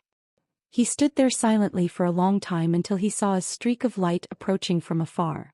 A few people disembarked from a flying shuttle and it seemed like they were heading towards Wan Gutong's shop. Yu Qianzhou couldn't help but exclaim in surprise. Everyone was leaving this place, why were there still people coming? Could it be Wan Gutong's people had brought money? Thinking of this, Yu Qianzhou's eyes brightened. Without any hesitation, he flew towards the mythical fire palace's shop. By the time he arrived, the people from the mythical fire palace had all left. However, the shop was still neat and tidy as though it had been specially cleaned. Yu Qianzhou smiled bitterly as he shook his head. Hui Yunlong, that fellow was too considerate. The people from Wan Gutong's shop had not left yet. In a small room inside, Wan Ling was alone for 2 days. She curled up on a chair, thinking back to the past with a dazed expression on her face. Ever since she was young, there had always been a large mirror in her heart. Ever since she was young, she had been examining herself in front of this mirror, watching as she grew day by day. The beautiful self in the mirror was at first noble, then elegant, then calm and unruffled, then shrewd and capable. A beautiful and perfect woman gradually appeared in the mirror. This was also the image of herself in Wan Ling's heart. She was often complacent in her heart. That was why she disdained those vulgar men, because she felt that none of them were worthy of her. However, that Yu Qianchou, who had the backing of the Immortal Palace, was like a stinking hoodlum, smashing the mirror in her heart into pieces with a single kick. From the broken mirror on the floor, she saw all kinds of distorted images of herself. How could she have such a side to her? Wan Ling was horrified. She refused to recall the scene where Yu Qianchou lifted her chin, refused to recall the teasing of her red lips, refused to recall the scene where he pinched her nose, refused to recall the scene where she screamed like a shrew, refused to recall the scene where she fainted from anger. Wan Ling suddenly discovered that her nobility, elegance and calmness were actually so fragile. She was like a layer of paper that was easily torn apart by Yu Qianchou, thrown to the ground and trampled on until it was worthless. Chapter 842. Outside the small room, the 3 Mu brothers stood there silently for a long time. They tried to persuade Wan Ling for a long time, but Wan Ling still refused to give up the money, protesting with a stubborn silence. It was impossible for the 3 brothers to take out the money from Wan Ling's storage bracelet. Even if they did, it wouldn't be enough. Left with no other choice, the 3 of them contacted Wan Bushing, recounting everything that had happened. Wan Bushing was enraged, cursing the Immortal Palace for going too far, cutting off all contact with the 3 of them. The 3 brothers were helpless. Since Wan Bushing had the same intention, what else could they say? However, after a period of time, Wan Bushing took the initiative to contact the 3 of them again, saying, "I've already asked Old Five to bring the spirit stones." With just one sentence, the contact was cut off again. Clearly, Wan Bushing had given in after his anger. Although Wan Gutong was strong compared to the Colossus of the Immortal Palace, it was not worth a mention. Especially that immortal Emperor Jin Tai, who had terrorized the immortal world for countless years. He was not someone that could be defeated by mere brute force. This terrifying existence was too powerful. No one in the immortal world could be his opponent. Jin Tai's coldness towards the immortal world's people was akin to looking at a bunch of ants.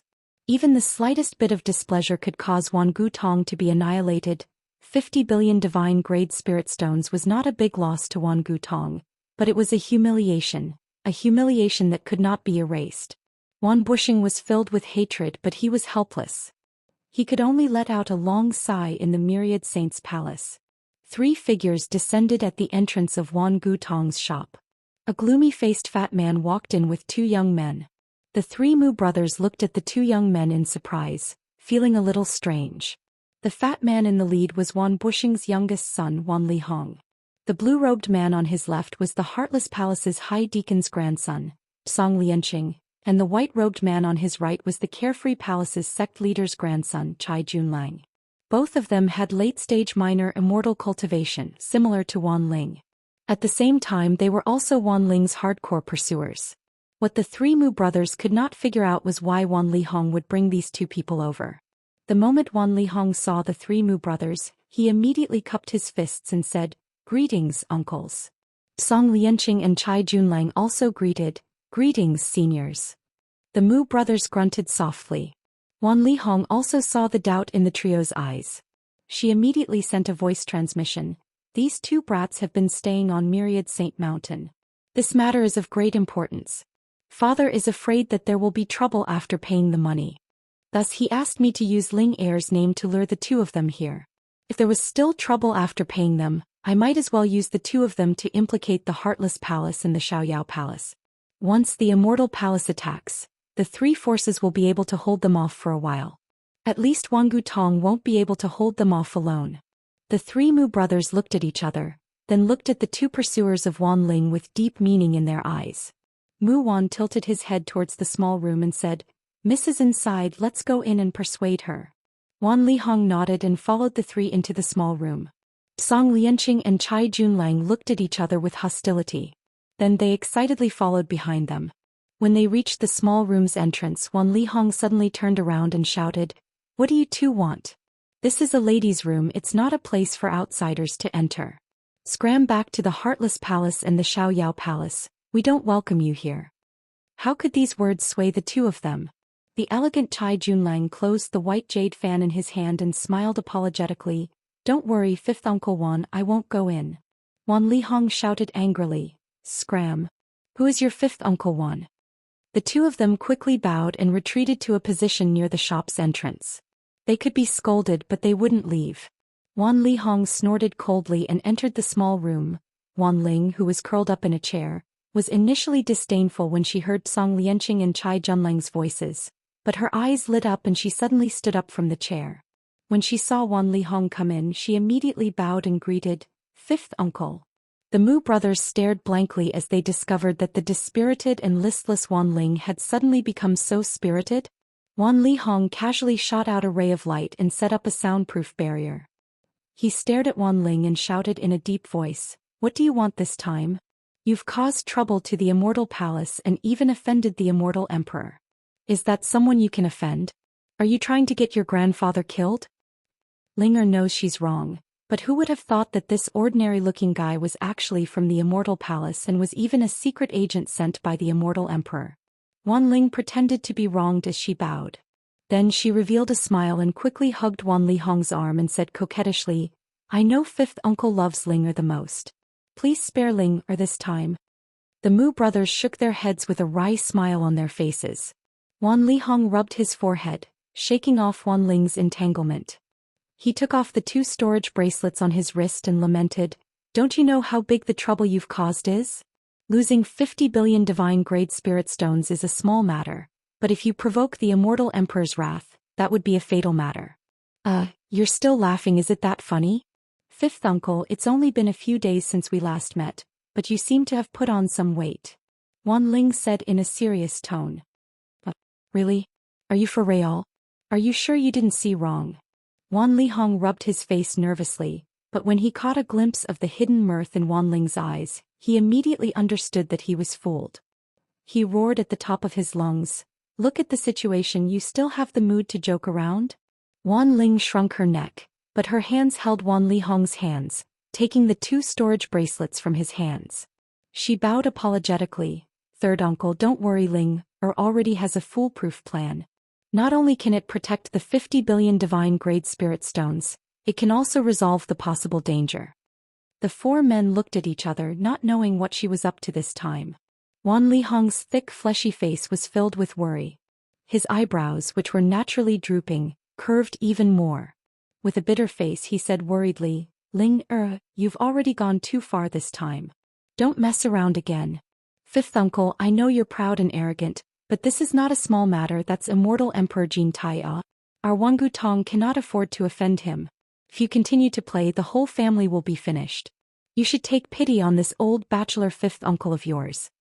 Wan Ling lowered her head slightly. The 2 storage bracelets in her hands were clenched so tightly that her knuckles turned white. She bit her lower lip. A venomous light flashed in her eyes as she slowly said, "I will give him all the spirit stones, and our Wangu Tong will not touch a single hair on his head.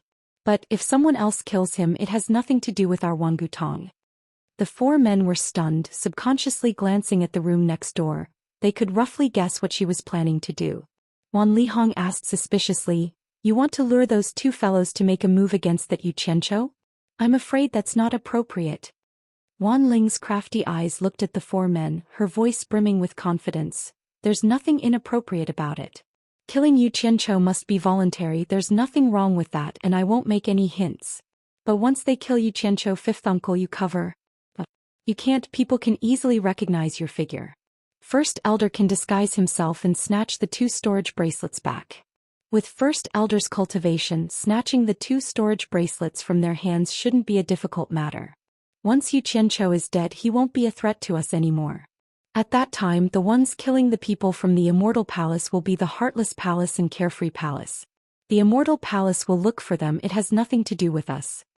The four men looked at each other, feeling that this wasn't very reliable. This was a plot against the people from the Immortal Palace. Not to mention it was someone directly connected to the Immortal Emperor. There couldn't be any accidents. Wan Lihong said with some fear. Can they do it? I think those two guys are clumsy. What if they can't kill Yu Qianqiu? It shouldn't be a big problem. I've checked Yu Qianqiu's cultivation. He's only at the late stage of the transforming spirit realm.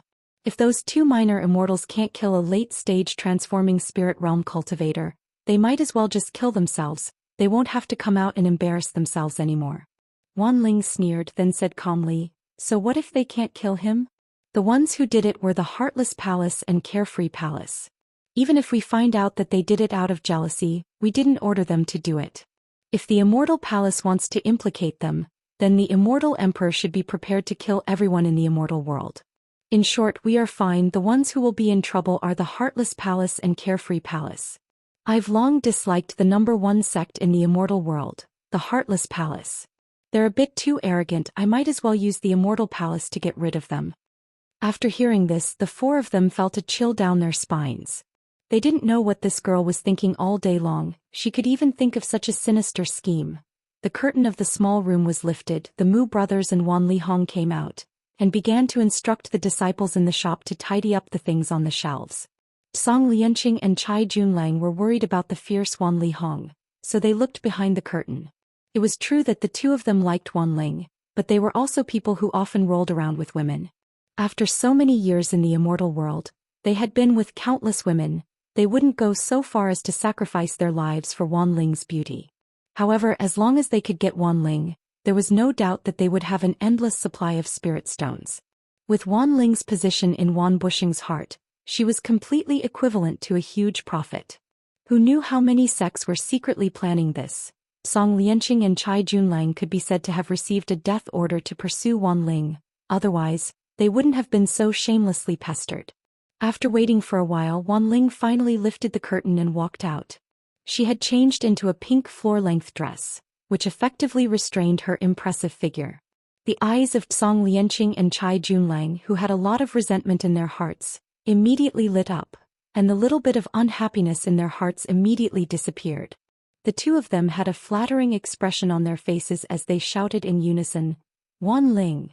Wan Ling walked gracefully, displaying the noble temperament that she had cultivated for a long time, like a fairy walking on the waves. She walked past the two of them without any hesitation, not even looking at them in the eye. The hem of her dress fluttered, giving off a delicate fragrance, and she directly flew out of the shop.